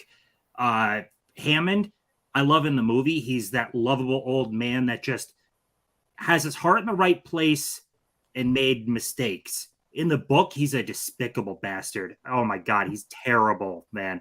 A lot of the characters I just like more in the movies. I didn't like any of these characters as much. And I don't know. The book, I listened to the whole thing in audiobook, and I'm like, it's fine. Yeah, so this is a case of I like the movie way more. Tim, is the story plot pretty similar? So this is a mixture of Lost World and the first movie kind of meshed together. Like, this starts essentially with the intro to Lost World with the girl on the island getting attacked by the compies. So it's like a mix of the two. Interesting. There's a cool segment in this that didn't make it into the movie with the T-Rex kind of chasing through a riverbed, chasing them. But past the cool sequences, I couldn't get over. Like in the movie, Lex and Tim, loved those characters. They get flip-flopped in this where Lex is the young, annoying one, but she's like extra annoying. And Tim didn't feel like he was anywhere near the level of what Lex was as the older sibling. Like, nothing about the characters in the book worked for me. Like, nothing. I didn't like any of the characters in the book more than the movie. I was like, I was flabbergasted. I'm like, how the hell he legitimately improved every freaking character from book to movie. So yeah, that's the story had cool moments, but if you don't like the characters, what does it matter? You're not making me want to read this book, Tim. I know. I'm like, not going to be on my Audible list. No. That's the beauty of some adaptations, though, is like you read some books and you're like, if only they could adapt this 1-to-1 to a movie, and it would be awesome. And then there's some books where you're like, they couldn't take some creative liberties with this and make it better. So I guess it depends on the book and who's making it. But yeah. Yeah, the one thing I will say, so what the hell is his name? The guy that's trying to get the dino DNA in the Barbasol can. I can't remember his name. Because he's literally in one scene of the movie. He's actually a kind of big character in this book. Like, that company he works for is kind of a big part of this. So like, there is some cool backstory and stuff, but in the end, I really didn't care because the main characters I'm listening to, oh my God. I so wanted Lex to just like fall off the boat and drown in this. I couldn't stand her. I wonder if that was like the author's purpose. Like, oh, this is going to be a horror book, so you don't care. The dinosaurs are just going to eat them all. The book does massively up the horror, though. Like what you see in the movie is super tame. The book like goes into details on like how grisly some of the people are ripped apart, and so the book gets pretty gruesome. Yeah, because I've always seen it as a horror movie. I don't know how you guys feel about it, but to me, it's like for sure horror genre. Even though it's more like family-friendly horror, to me, I've always thought it was horror. It's pretty gray. I'd say it has horror elements. Like movies can have horror elements, but I don't know if that makes it a horror movie. That's just me though. There's no right or wrong way to interpret that. If you viewed it as a horror movie, then it's a horror movie. But that's just sort of the way I approach it. Yeah, I mean, I'd be terrified. Stuck on the island with dinosaurs loose. I'm like, wow. Conceptually, yeah, it's terrifying, but they're able to weave in enough sort of family elements to kind of neutralize the horror a little bit. But it is very suspenseful. I mean, the scene when they're in I think it's the kitchen with the raptors. Ooh, I mean, that's just great. Scene. That's textbook like suspense right there. So, yeah. All right, Rich. All right, my second pick is a movie that I absolutely love because it's so much world building, and the world that they built is so I was so fascinated with it, and that's Ready Player One. Oh yeah, nice. Again, never read the book, but the world building, the characters in here, the story that they tell, it's just fantastic. And I don't know, but again, I don't know about the book, but all the little stuff that they put in, like I want to say Easter eggs. I don't know if they're in the book, but I love them in the movie. I've read that the book is quite different, but I've heard that it's also there are parts of it that carry over. But I have some friends who've read it. Apparently, in the book, they do like more. There's like the scene in the movie where they're playing the old NES games or the Atari games. Apparently, that's a bigger part of it in the book. Has anyone read it? I don't want to speak out of turn here. My wife read it, but I didn't read it. Okay.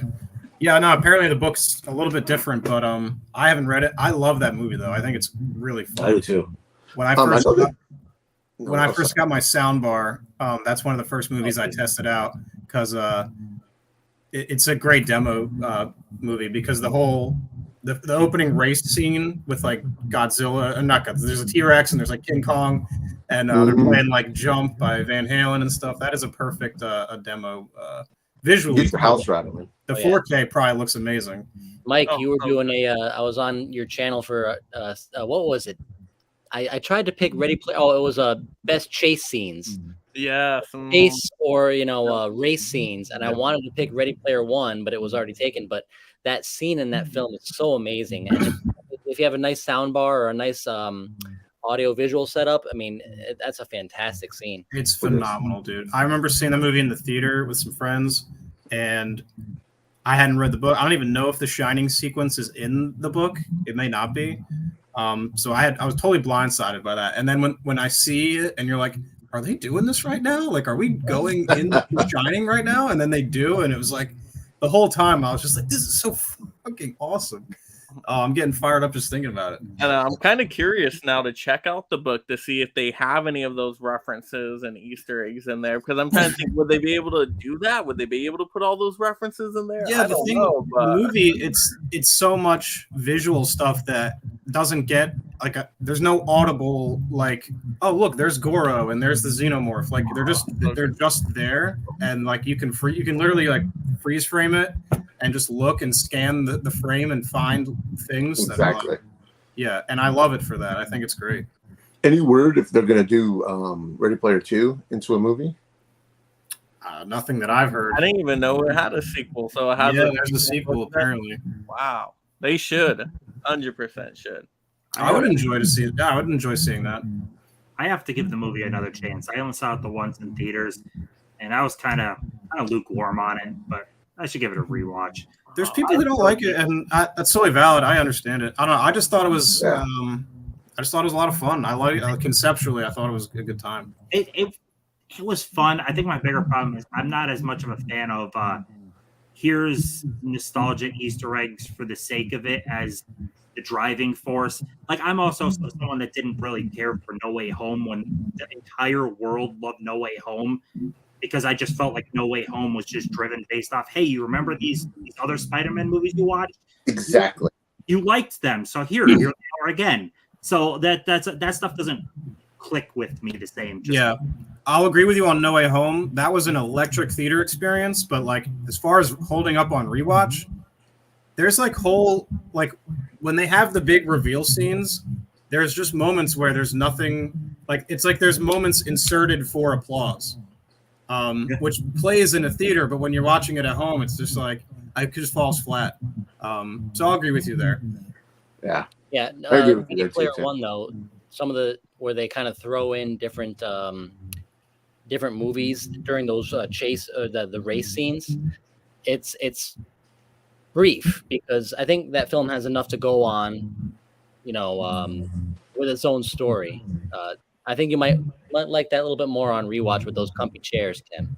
Yeah, I'm definitely open to giving it another shot. It just I was feeling like there's so many of these dystopian future movies, and they all just kind of blend in. Hunger Games and Maze Runner and Ready Player One, and all these are just these dystopian futures. I'm like, oh, I'm kind of honestly, Ready Player One almost kind of gives me Spielberg vibes.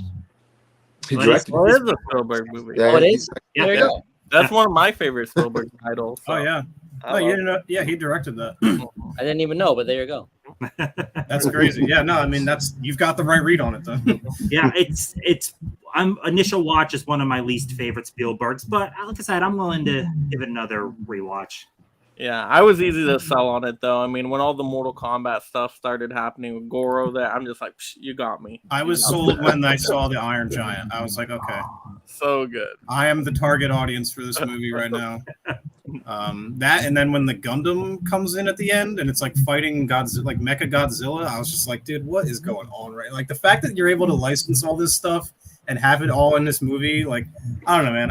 It worked for me. It was a blast.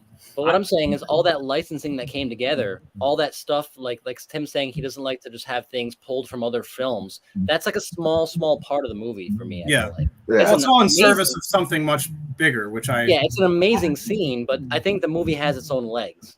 Yeah, I think it does. Out a lot of that, I just felt like it was just another dystopian future type movie. Like I don't know, when I strip out all the nostalgia stuff, at least in my mind, what I remember, I'm just thinking it's just another dystopian future movie. Yeah, I think it rings a little true with like you got like the metaverse and stuff with like Facebook and Mark Zuckerberg and like what he wants to make that into, and it seems like something that could, 50 years down the line, that could actually be a thing. Like it doesn't seem too far fetched, and if it was a thing, that's probably what it would be. Is just all these things because you can do whatever you want apparently. So there's no limit to what you can do. So I don't know. I'm gonna have to pop it in and give it another watch before Vin versus Vin, so I have a proper. Yeah, I'll give it a rewatch before that. If for no other reason than to test out your audio visual setup, because it really works on that level. Even if the narrative doesn't work for you, it's a beautiful movie and it sounds amazing. So the Atmos is spectacular in that film. Mm-hmm. All right, over to you, Mark. What do we got? Oh my God, it's me again. What? Okay, fine. We'll go someone else. No. We're good. Move it over to Vin. Okay, right, go.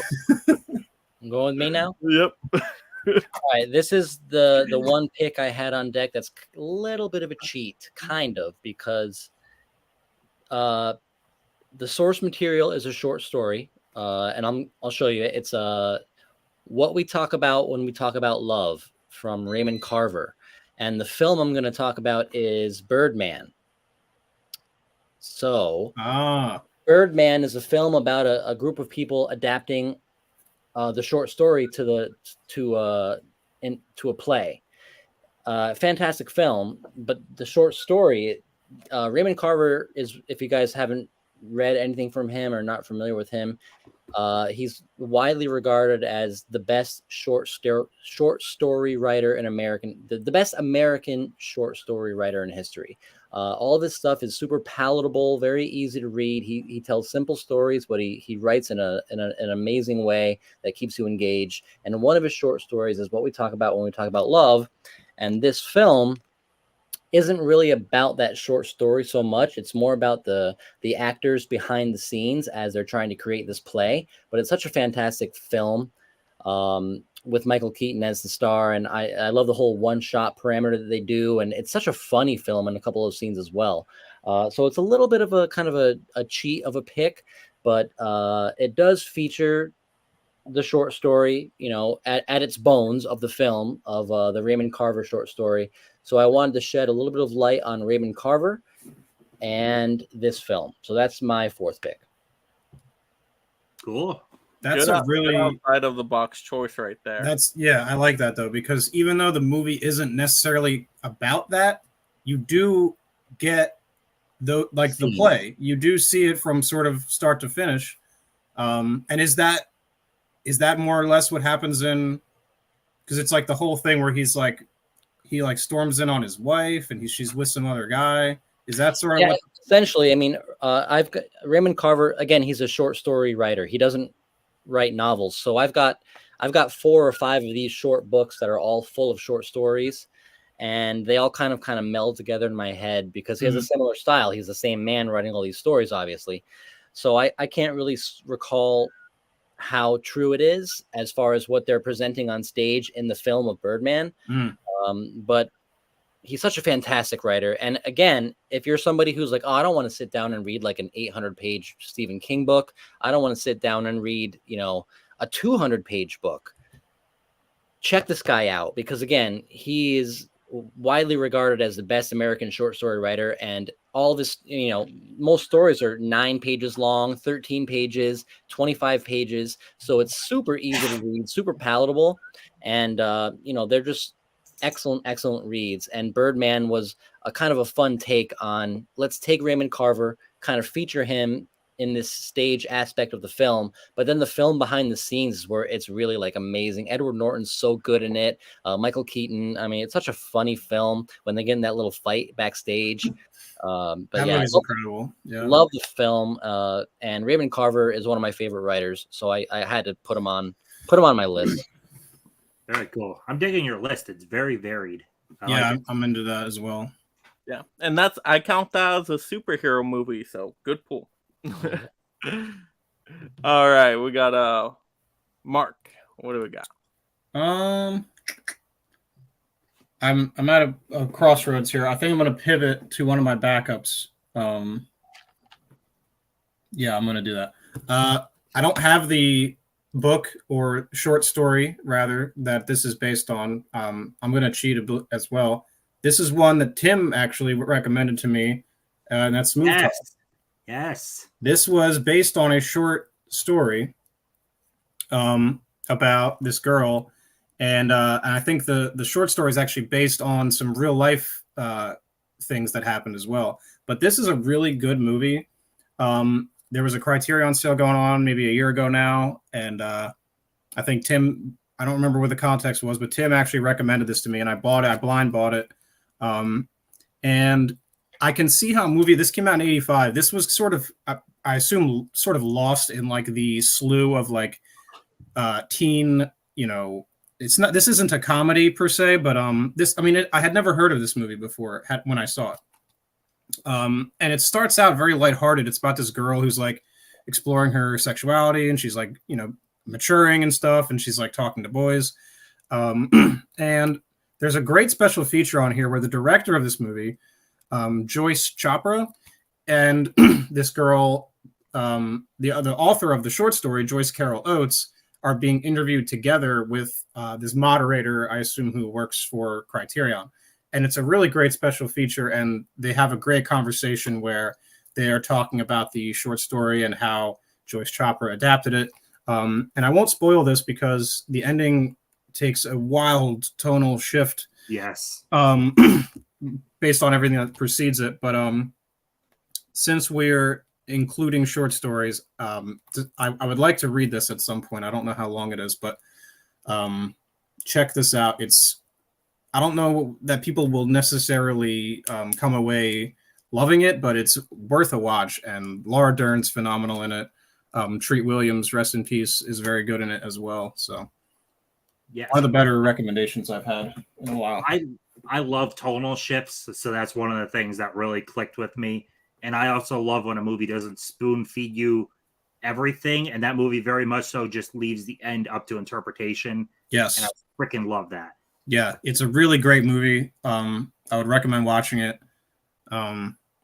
I don't think it differs too much from the story. I know they talk about it. Again, this is like a year ago now, so I forget some of the nuances, but the underlying message is still there and present. So yeah, it's a good movie. Maybe stream it if you have the option before you buy it, if you're hesitant. But. Yeah, I know Tim was high on that movie, and it's definitely on my list for the next Criterion sale.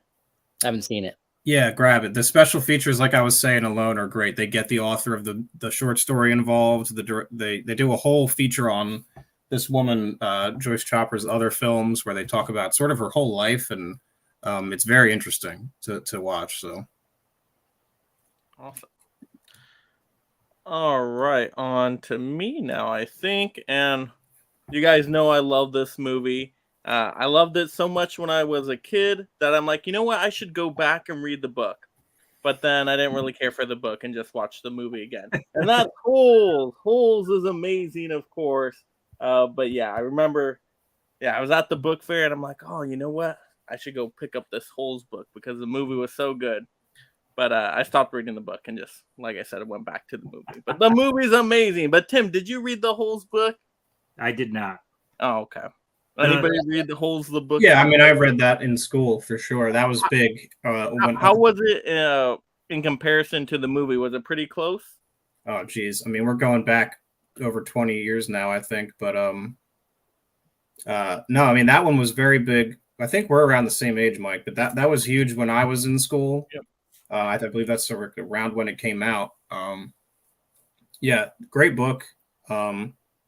A lot of like lore and sort of world building, the way they have like what's going on in the modern day with the kids and stuff. And then they kind of go into the history of the town and how it used to be before it was like this desert.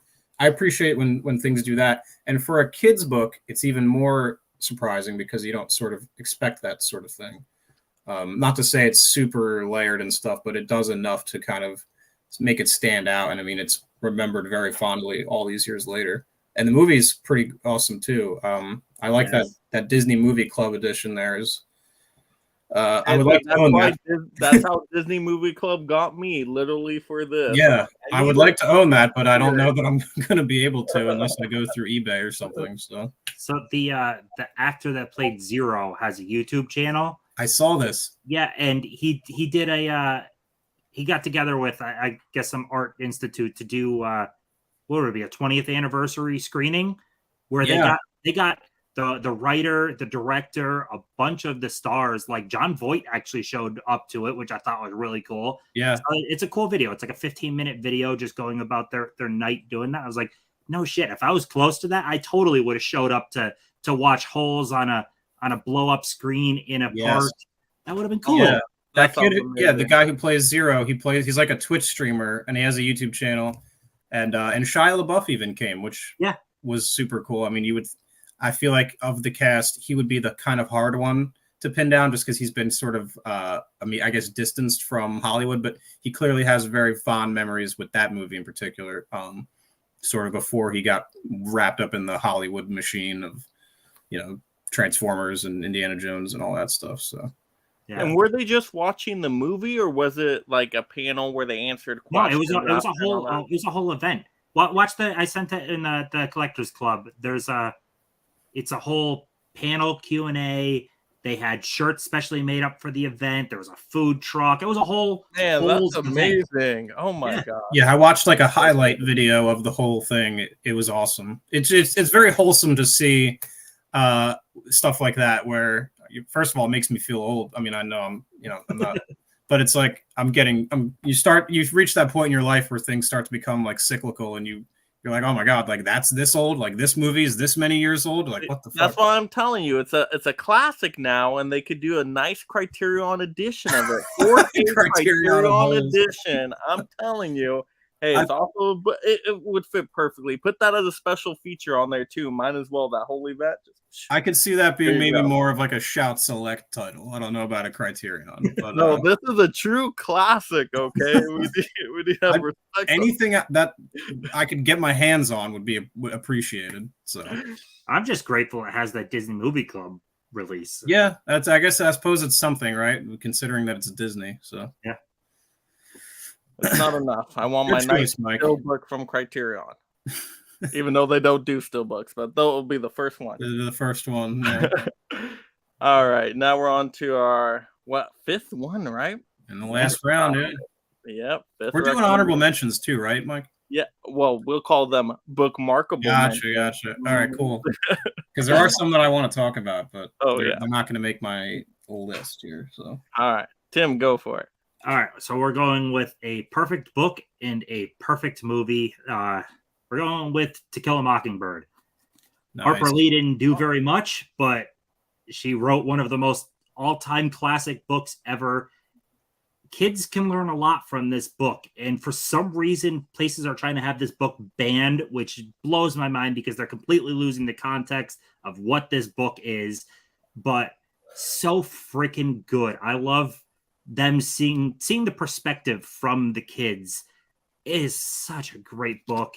It's also a great play. It's a great movie. I love everything about To Kill a Mockingbird. Seriously, it's perfect. I have the movie ready to go as well. So there we go. It's so such a great movie. I forgot about the banning stuff and all that because I watched it recently and nothing really stood out to me where it's like, why would they ban it? It's so important. I didn't get it. Because people nowadays don't have any media literacy and they don't understand what they're reading. So I don't know. The amount of stuff trying to ban out of schools, it's like, I read this in school because it was required reading, and now they're trying to ban it from schools. It's like, what the hell is going on here? Yeah, like where are we like if it was okay then, how is it not okay now?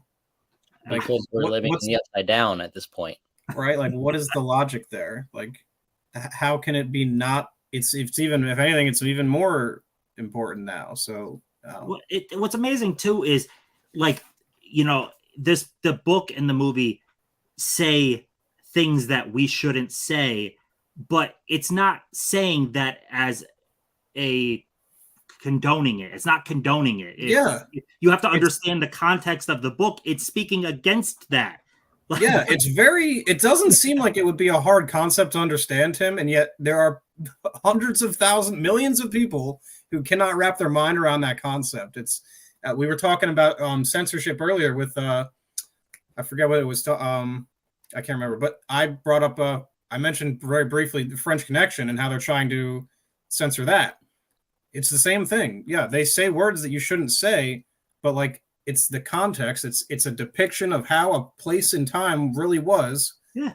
And that's just the reality of it. And it's not saying that you should go around saying that, but it's just, it would be disingenuous to act like those things didn't happen. Yeah. So, yep. Yeah, it's very important. Film preservation and all that stuff. That's what we're in it for, really. I mean, is preserving this stuff because they're trying to change it now. So, yep, it's a slippery slope. So wild. I would never think we'd get to the day where they're censoring books. It's outrageous. I mean, free speech is pretty important. Like. And so I don't want to get into all that, but it's. Yeah, I hate the idea though the amount of books they're trying to take out of libraries, because in the end that should be up to the parent to decide what a kid reads. It's not up to someone else's parent or the school district to decide you can't read this. Leave it up to the parent. That's it. Just stay the hell out of it otherwise. Yeah. All right. Over to Rich. All right. My last pick is, are you guys familiar with Harrison from Really Old Movies? I've heard that name. Yeah. Okay. Well, he had me on his guest on his latest episode, and he had me watch 12 Angry Men. And this is adapted from a play, and I absolutely fell in love with this movie. It's from 1957, I think. It's a one shot. It's shot in one room, and they're deliberating in a jury if this guy or this kid is guilty of murder or not. and the tension between the 12 jurors is just fantastic. It starts with just one guy having reasonable doubt, like, did this kid really do it? And the other guys are just like, let's get this over with, it's done, this is easy. And then slowly he starts turning each of the other jurors. It's just such a well made movie that I just had to be my number one pick. 12 Angry Men. We went from, for me, a perfect movie to, again, a perfect movie. 12 Angry Men is phenomenal. Yeah. A movie that can take a single setting and keep you engaged like that. Like a freaking knife getting thrown down on a table is an oh my god moment. Like, right? so good. And I was never familiar with this, but I love the acting. And I'm not an old movie guy. Yeah. But this is the best movie I've watched this year, in my opinion. This is just fantastic from start to finish. And Rich, have you seen the remake? No, I have not. It is on this disc. It is a Kino Lorber, I think. Yeah. Yeah. It is on here, I think. So I want to check it out. I highly recommend it. So the one thing is, it's almost the same exact movie. Like William Friedkin made it, and it's almost the same exact script, but you're switching out already great actors for other great actors. So I can't really see, other than thinking this is pointless to have made, I can't really see not liking it, because it's literally the same story. And like, you're switching out Henry Fonda for Jack Lemmon. I mean, that's a great actor for a great actor. You have Edward James Olmos in there. Like, it's a stacked cast. I had no clue he was in there. I see now. I really want, and there's a TV show too. I think they did a miniseries too. I think, or is that the remake? No, the remake is just a TV movie. Okay, maybe that's what I'm thinking. But it's got those guys in it. Now I want to check it out. So it's good. It's really good. I still, the nostalgia of loving the original, I still give it that slight edge, but the remake is damn good. Yeah, I couldn't believe how much I love this movie. It was just, as soon as I watched it on Tubi, I think. Had to go, there was a Criterion in this, and I wanted the 4K, so I went with the Kino Lorber. It's like, there's no doubt. Yep. Nice. Love the choice. All right, over to Mark. All right. Gotta close it out with my man Steve. This is Christine. Oh my god, Mark, what the love no, that. Don't tell me I just did that. No. I finished my 5 picks, but I love the choice. Oh, that's right. You did. Okay. Yes. Yeah, no, this was on I was trying to hunt this down for a while. My mom got me this for Christmas a couple years back. It's this, I mean, come on. Look at, like, this is just so much better than anything that's being like re-released today. Yeah, this is probably my favorite Stephen King novel that I've read. It's such a simple story. I think I don't remember when the book is set, but the film is set in the 70s or 80s, I want to say. And then, I mean, first of all, it's Stephen King and John Carpenter. Yes. There was no world where that combination wasn't going to be something special. And if Carpenter was to adapt a King property, I'm glad it was this one, because it just seems like such a great marriage. And so you've sort of got this teenager being possessed by the ghost of this elderly man who died in this car. And he's slowly becoming more overtaken by him. He starts out as this kind of nerd, and he progresses into something much darker. And you've got this kind of clashing of like 50s sensibilities and like modern. It would be modern day at the time this was made, sensibilities. So you've got like that kind of thing going on, which is very interesting. Admittedly, it's been a long time since I've read this. I would like to revisit it. I watch the movie at least once a year, though. And I do think there's some pretty substantial differences between the book and the movie. I think they go more into the backstory of the guy who is possessing Arnie more so than they do in the film. They don't really touch on it too much in the movie, I guess for the sake of brevity and that kind of thing, where, again, stuff gets left out. It's just the nature of it. But yeah, it's got to be Christine for me, number 5. book to movie adaptation. I love that. The only reason that didn't make my list was because I didn't actually read the book yet. Mm. So I kept that off. It felt like cheating to me because it has been a long time, but I mean, it made such an impact on me that I couldn't not include it. Some people have given me shit for it, but that is my favorite Carpenter. I love Carpenter, but that's my favorite. It's Carpenter. top 3 for me. It's great. It's top 3 for me too. It's, I think it's Halloween, Thing, and Christine. And you can't overtake Thing or Halloween for me. On a good day, maybe Christine could slide into number 2. Halloween is untouchable, but I mean, it's that good. I mean, this was Carpenter at like the height of his powers. I mean, he hadn't quite become totally disillusioned with Hollywood yet. You know, he still was making really quality films, and no, this is just an incredible movie. I mean, it's incredible movie. I enjoy Christine, but it's not touching The Thing for me. That's what I'm saying. So it's like those two to me. Yeah, those two are neck and neck, and then like The Fog is number 4. It's all those early ones, man. I mean, it's yeah. I love They Live. I got Halloween, They Live, and then Christine. So I love The Thing, but first off, I'll say as much as Morricone is an amazing composer, I prefer Carpenter. So yeah. I like Christine's score is legitimately like top tier Carpenter. Like it's a freaking awesome score. Oh, that movie when the headlights go on. Yes, oh, dude. Yeah, I mean, and gives also, me goosebumps just thinking about. As much as I love The Thing, if you told me I'm gonna pop one in today, I'm popping in Christine. Christine is just the one that I could turn to more often. Like it's very rewatchable. It doesn't demand a ton of you. The Thing, it's more, you know, it gets you in that isolation, where Christine, you're kind of going on this journey more. And you're just kind of, it's just so good, man. I want to watch it right now. It's just, yeah. I should read it too. I want to read all these books, but I only have so much time in my day between watching movies and going to work and watching YouTube, which if I took the amount of time I watched YouTube and just read books instead, I would be done with my entire like backlog of books. I'm hoping, I do want to get to Christine, and maybe I'll get to it soon. I'm hoping what happened with Jurassic Park doesn't happen though, or because I love Jurassic Park. I finished the book, and it's like, I don't think that will happen with Carpenter. Yeah, or I mean with King, but still, like I adore that movie. So yeah, my mind is gonna hold the movie up on a really high pedestal. I think if anything, it'll probably elevate the movie. Because it is different. There are differences, which is good. I mean, I think that if there are going to be differences, that it makes it so that if you read the book or you watch the movie, there's a unique experience there for either one. Where, you know, you read the book and you're like, oh, I could have just watched the movie. It's the exact same thing. So I like when there's a little bit of deviation.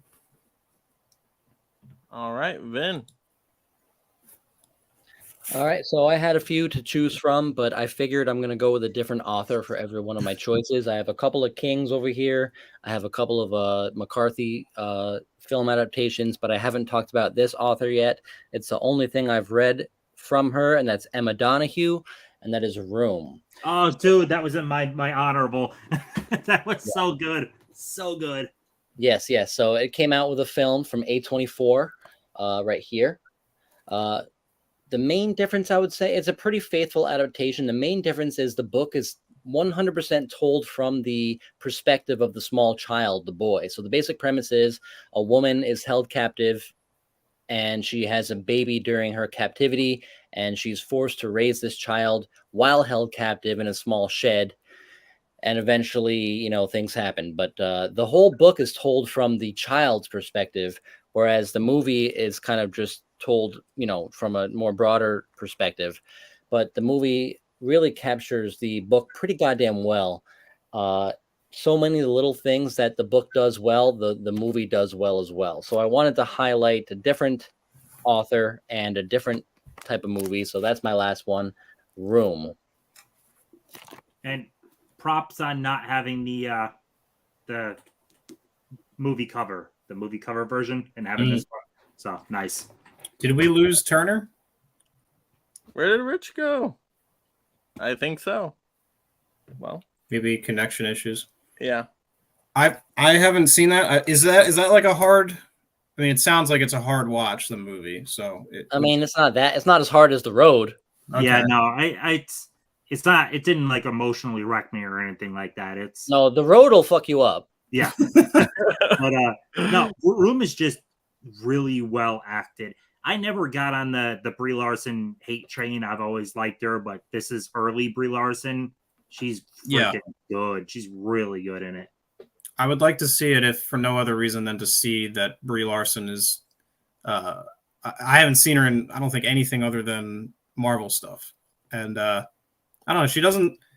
As a person, I don't know how likable she is. She had like that whole marketing thing where she's talking about the reception to Captain Marvel and all that, and I don't know. It just painted her as sort of like I don't know, very self-serious and that kind of thing. And but I would like to see her in a different light, and that seems like a good way to do it. So yeah, it's a really well done movie.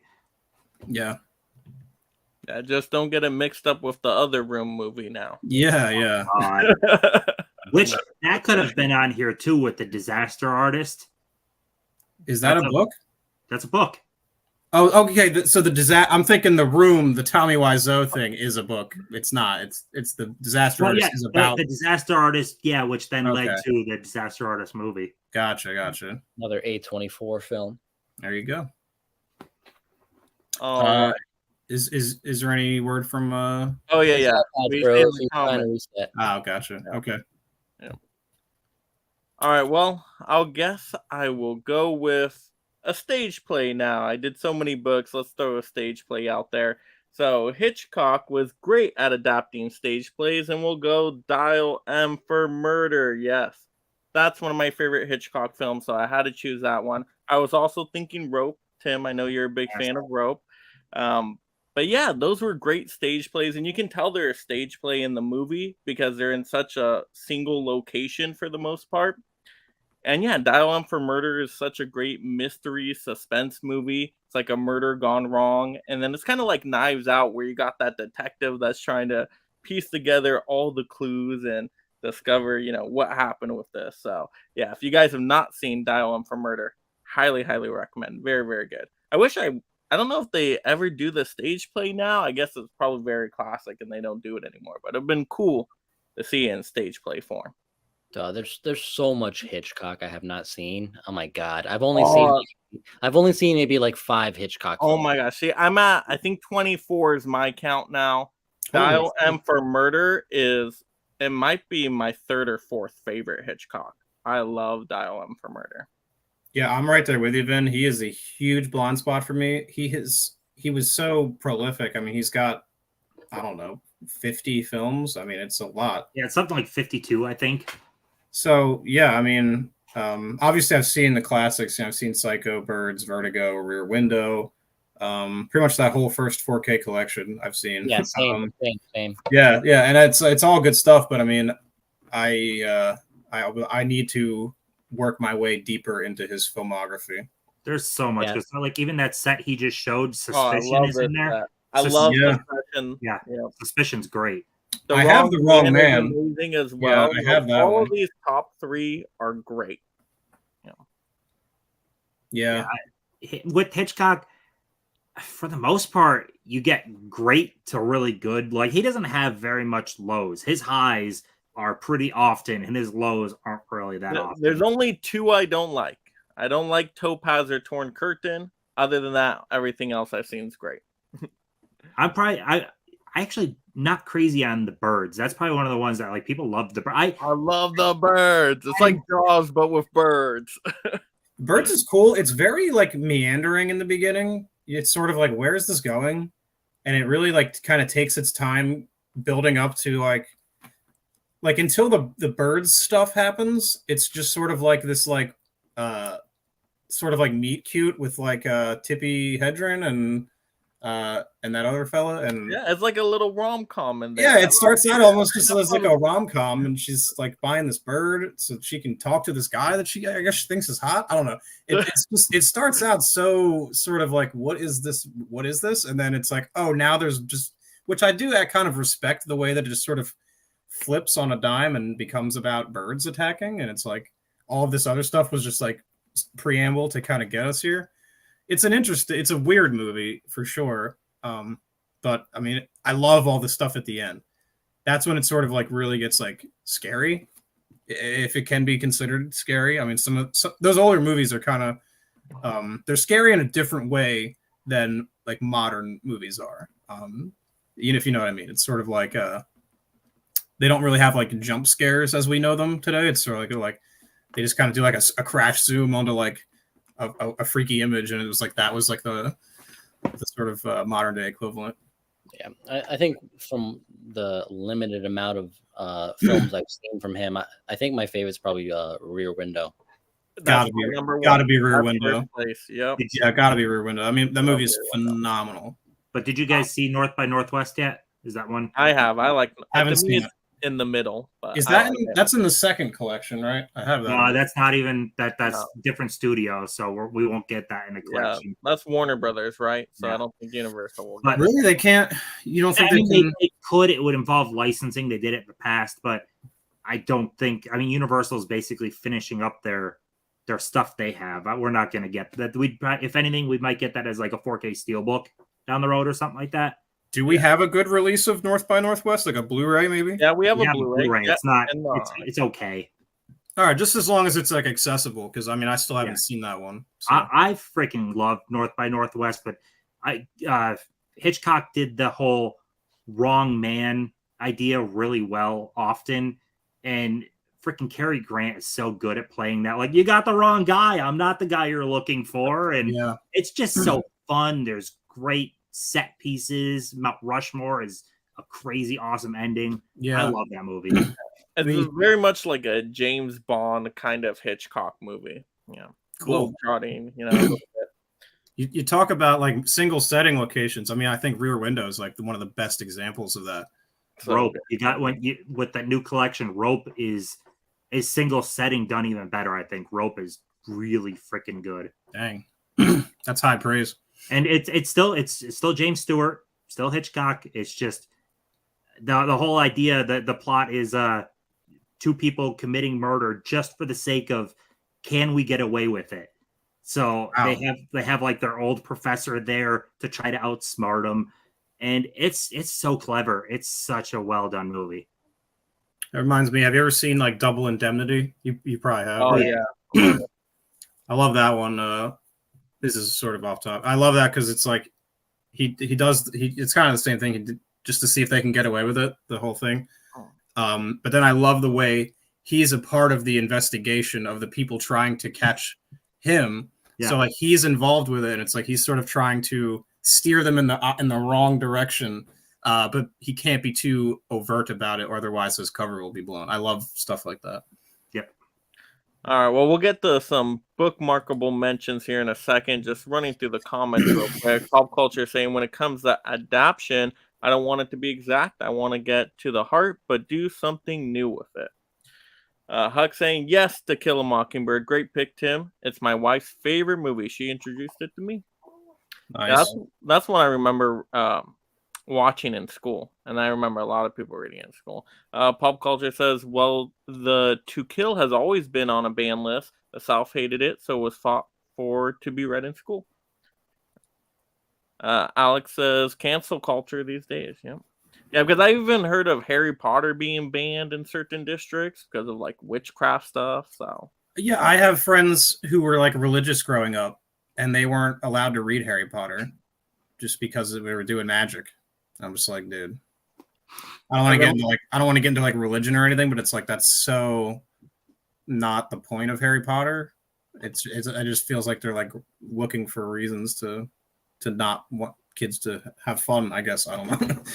Well, then everybody also attacked J.K. Rowling later. Yeah, I definitely don't want to get into that. That is tough territory. I think J.K. Rowling has done more net positive for the world with her books and everything, and she's donated like hundreds of millions of dollars to charity, all these things. So I think the world is like a better place. I mean, she got generations of kids to read books, and that's worth something on its own there. So no, it's reading her that like Stephen King really disagrees with her, so it's funny seeing that there was she praised King, and then King quote tweets her and says something basically like trans rights or something like that, and then she deletes the tweet and blocks him. Yeah, I mean, I don't want to get too political. Obviously, I love both of them, so it's like, I don't know, her as a person, like, where do you draw the line? I don't know. It's not for me to say. Like, I just think that, honestly, she probably should have just kept her mouth shut. That's just. I feel like you don't need to say these things. She was being kind of her own worst enemy. Everyone has their own views, but when you keep doubling down on it in the public, and Harry Potter still does very well, but it still took an overall dive in what it was grossing compared to before. Like, kind of being your own worst enemy here. Like, it kind of has a sort of stink around it in certain circles now, and people even try to come back and say like the books aren't good actually now because of what that's just revisionist stuff. Yeah, and I'm just like, dude, the books were always good. Like, you just don't like them as a person, and it's like I'm someone who can separate the art from the artist, and it takes. I mean, I guess in the case of a book, it really is just one person versus like a movie or something is a lot of people collaborating. So I guess there is a difference, but and the books speak for themselves. I don't know. Yeah. All right, let's look at those bookmarkable mentions. Tim, you got your stack? Well, not much of a stack. First one, I went out actually to buy the book today, and the bookstore was out. But Breakfast at Tiffany's, which is written by Truman Capote, which I can't believe they didn't have that there. But Breakfast at Tiffany's is a wonderful movie. You can't see, but I got a Breakfast at Tiffany's statue up there. I freaking love Audrey. The movie is great, and I would have liked to have the book, but I don't. And the other one I have, 20th Century Ghosts, is the original book, but now it's called The Black Phone Stories, because they have to make the movie version. But in here is the short story for Black Phone. I loved Black Phone. I freaking loved it. I thought it was great. I know people were kind of so-so on it. Loved it. Absolutely loved it. So the short story is only 20 pages long. It's super short, and it's Stephen King's son. So that's my two. I would like to get that. I would like to pick that up because I wouldn't want to commit necessarily to a long novel of his, but I would like to get some of his short stories for sure. Yeah, he's good. I like him a lot. He's a really good author. Nice. All right, and Mark, I've got a couple here. One that I wanted to show off, but I wouldn't consider it. This is definitely a little bit of a cheat, but this is the original Creepshow graphic novel from 1982, I think this came out. They re-released this, but this one is the original from the 80s. I found this in an antique store. I think I paid like $50 for it. Now, this is a case where the movie came first, and then King actually, they made that graphic novel after the fact, which is kind of interesting, but wanted to show that off because it's something that I enjoy owning. The other one is The Chocolate War, which recently got an MVD Rewind Blu-ray. This was actually directed by the guy, Keith Gordon, who plays Arnie in Christine, which is kind of cool. That's cool. He had I guess it was a pretty brief filmmaking career in the late 80s. But this is a really great book. It's about a kid. I believe his mom has passed away, and he's living with his dad, and they have sort of an estranged relationship. And he goes to this private school, and there's this school-wide chocolate sale that all the kids have to participate in. And he chooses not to participate in it, and it becomes this huge thing because it's like he's the only one who won't do it. And it creates this whole thing, and there's this society of students called the Vigils, and they make up like this sort of antagonistic force to him, and they start to sort of make his life hell because he's not participating. And this movie is also very good. I think it's got I don't know how you say his name, Ilan Mitchell Smith from I think he's from Weird Science as well. He's really good in this. It's a more understated 80s movie. It's not like a comedy. It's a little bit more of a drama, I guess you would say. But these are both cool and worth checking out. Not a long book, so you could easily read that. Then I got Little Women. I don't actually own this book, but This is the only Little Women adaptation I've seen. I know there's several, but this is my favorite. Love this movie. Super, super good. Honestly, I don't think the book would even hold a candle to this because I love this movie so much, which is weird. It's a classic book, though. It's good. Yeah, on watching the movie that it wouldn't somehow, even though it is the source, it just wouldn't maybe live up. But and then I got The Outsiders, which is that's one I've been meaning to. I haven't seen the film or read the novel, but I've been meaning to do both. So I'm interested to hear your thoughts. Wait, so you said you haven't read the book? I haven't read or seen the movie. Oh man, this was I feel like everyone read this in school. I guess not. But yeah, read it in school. Huge book for me. Books that are about sort of youths are obviously, when you're reading them as a kid, you're able to sort of see yourself in the characters. I don't own the book. That's why I didn't include it in one of my 5 here, but super, super good. It's directed by Francis Ford Coppola. Around this time, he was adapting a lot of S.E. Hinton's work. He did Rumblefish as well, which is on the Criterion Collection. I actually haven't seen that, but it's over there. And then the cast of this is notoriously insane cast. I mean, C. Thomas Howell, Matt Dillon, Diane Lane, Ralph Macchio, Rob Lowe, Tom Cruise, Patrick Swayze, Emilio Estevez. I mean, the star power in this is, it's insanity. And it's a pretty faithful adaptation. It's actually called The Outsiders, the complete novel is the official title, which is pretty clunky, but it's, I guess he wanted to make sure, which I respect that, because something like we say with the Black Phone, they change titles sometimes. And then people don't know that it's based on a book. So I like that he was paying, seemingly paying tribute to the fact that this is a book. So yeah, that's it. I recommend the 4K for Outsiders, though. It's a good 4K. Who put the 4K out? The studio, which is Warner Brothers, is that? Oh, okay. Yeah. Cool. It just never gets discounted, though. I don't think. Yeah, I've been wanting that 4K, but I saw the re-release.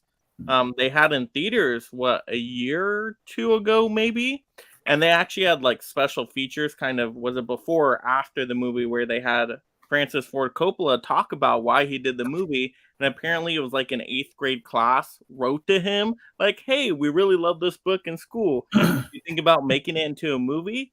And then he made it into a movie. So I thought that was a cool story in itself. That is very cool. I wonder what led him to do Rumblefish then. Maybe I think he actually had a relationship with S.E. Hinton. Like they were like a working relationship where they collaborated. I think is it a woman, or I think it's a woman, right? I don't know. S.E. Hinton. I'm not sure, but regardless, they I think collaborated together on this. So like had them involved with it, and then I guess maybe they had such a good rapport that they did Rumblefish too. So or maybe Rumblefish came before. I'm gonna have to look that up. I'm speaking out of turn here, but it's kind of conjecture. But all right, Vin. I have 4. 2 are from Cormac McCarthy. First one is No Country. Fabulous book, fabulous movie. Most people have seen the movie and love the movie. If you love the movie, like everyone does, myself included, do yourself a favor and read the novel. It's fantastic. The next one is more of a lesser known Cormac McCarthy story, and that is Child of God. Fantastic novel. The movie is not as good. It's actually directed by James Franco, but it delves into some very deprived and difficult stuff to watch. It delves into some tough stuff to watch, but very interesting nonetheless. And if you like Cormac McCarthy and his work, this is a little bit more of a lesser known title, so Child of God. And the last couple I want to mention are, I had no Stephen King on my entire list, so I have some Stephen King here. The Running Man. Oh, yes. Running Man. Nice. I will say, I think the novel is so much better. So much better. So, this is Arnold Schwarzenegger. It has some cool stuff going. It's quirky. It's 80s. It's fun. But if you like this is so much better. And the last one I have is my favorite coming of age film of all time and a fantastic novella, and that is Stand By Me. Nice. known as The Body. Very, very faithful adaptation. So yeah, if you like Stand By Me, who wouldn't love this Rob Reiner classic? Check this out. It's very, very short. It's only 180 pages. Check it out. So that's all I got. My 4 honorable mentions. I still need to see Stand By Me, but it's discounted. The 4K is discounted now, so I'm very tempted. You've never seen that movie, Mike? I haven't. That's one of my blind spots. It just, I don't know. I don't know why. Well, you know what? You've got a really great experience waiting for you whenever you do watch it, because I'm excited. It's it's a top. It's just an all timer. Yeah. Yeah, and I love coming of age movies, so it's right in my wheelhouse. Oh yeah. You're gonna love it, Mike. It's fantastic. Yeah. All right, and then I think I got 4 here.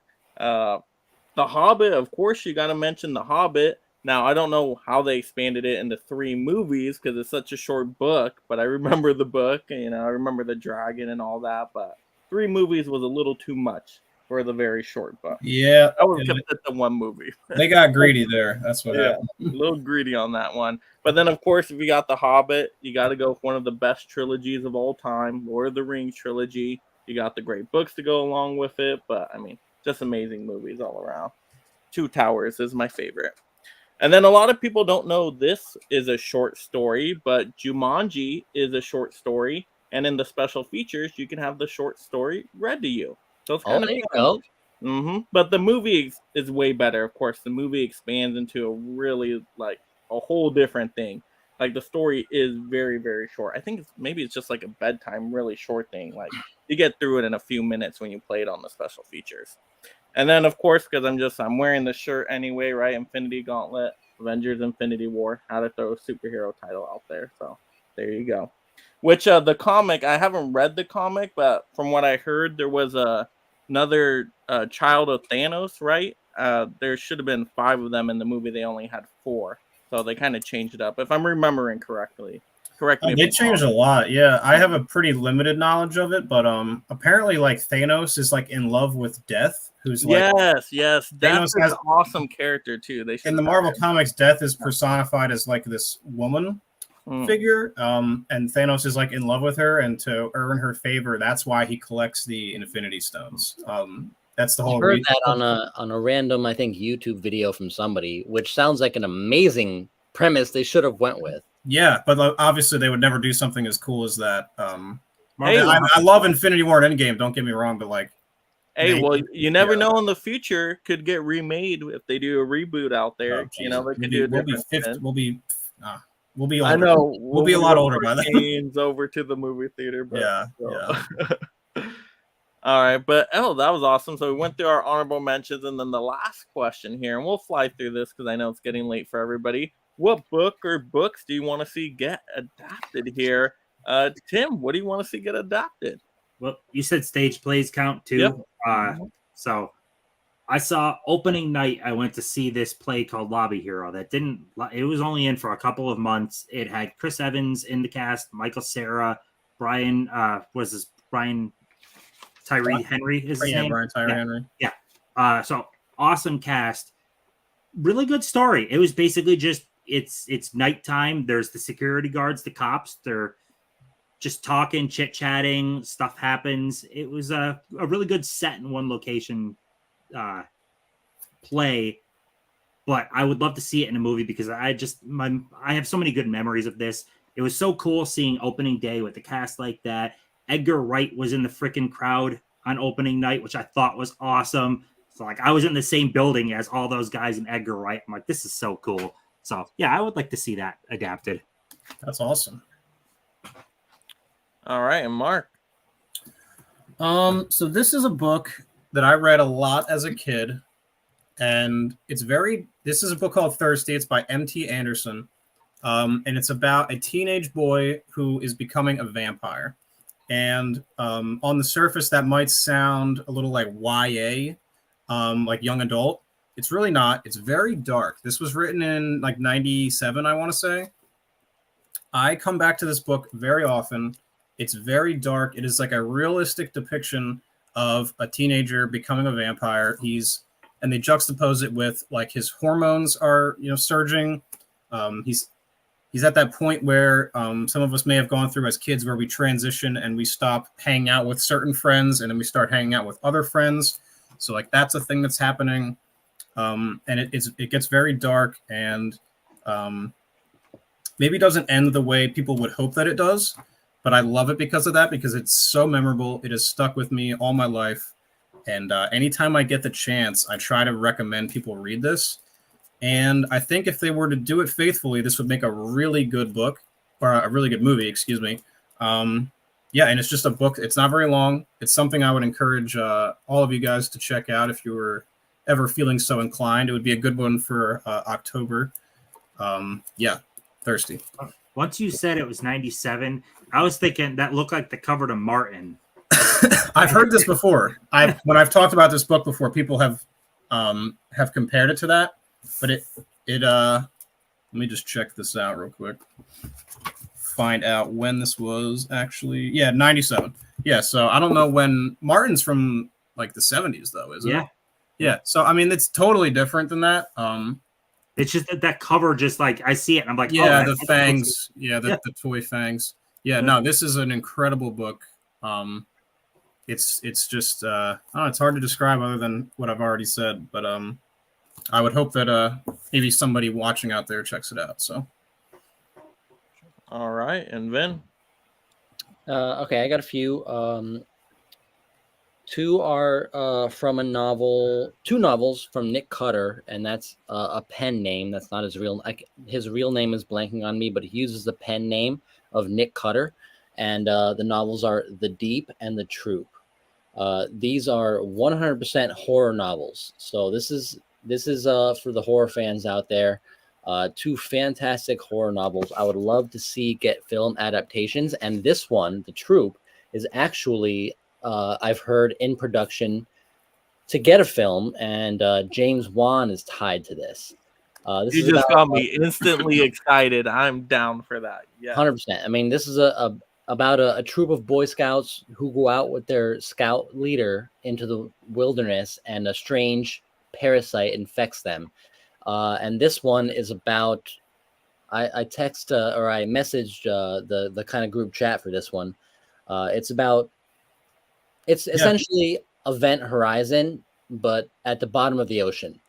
So what this author does is body horror. He is all about body horror. He is so good at writing body horror, describing it. That's his kind of niche. So whoever takes these films on, James Wan here, whoever takes this one on, they need to have a hard R rating, first of all, 100%. And they need to have somebody they need to bring a strong special effects team in.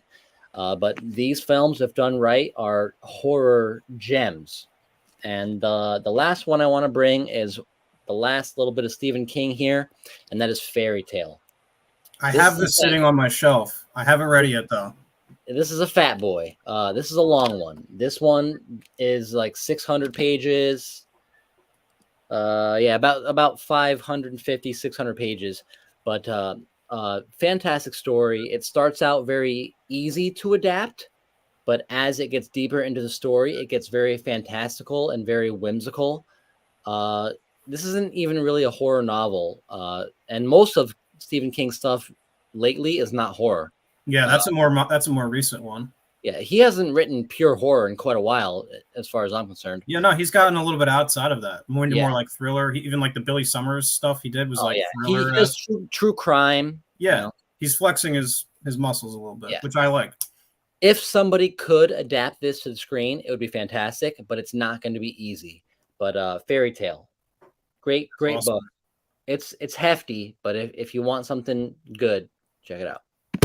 Vin, have you seen any like Brandon Cronenberg movies? Have you seen like Possessor and Infinity Pool? Possessor, yes. Infinity Pool, no. He might be a good, because you talk about body horror. I mean, Brandon Cronenberg, his dad is like the king of body horror, and he plays in that. He plays in that space too a little bit, so I feel like he might be a good choice for one of those that you mentioned. Cronenberg for me, David Cronenberg, he's kind of hit or miss. Like I'm not the biggest. Yeah, same. Biggest fan of his. I think The Fly is like my favorite that he's done. Same. Yeah, but I'm just trying to think of like more modern because I think David's a little too old, but his son might be a good fit for that. So Yeah. that'd be cool. I want to check out some of these books, by the way, that you guys have mentioned. Specifically the horror ones that you mentioned, Vin. Yeah, my choice is definitely not horror. We're going back to the family section with Roald Dahl, but we always get Charlie and the Chocolate Factory adaptations. Why not the sequel with Charlie and the Great Glass Elevator? Come on, we need this one. But it just continues the story with Charlie and, Willy Wonka, and it looks so cool. I mean, they're going into space, right? It's been a while since I read it, but we might as well get that instead of another Chocolate Factory movie. But we'll see. We'll see how it goes.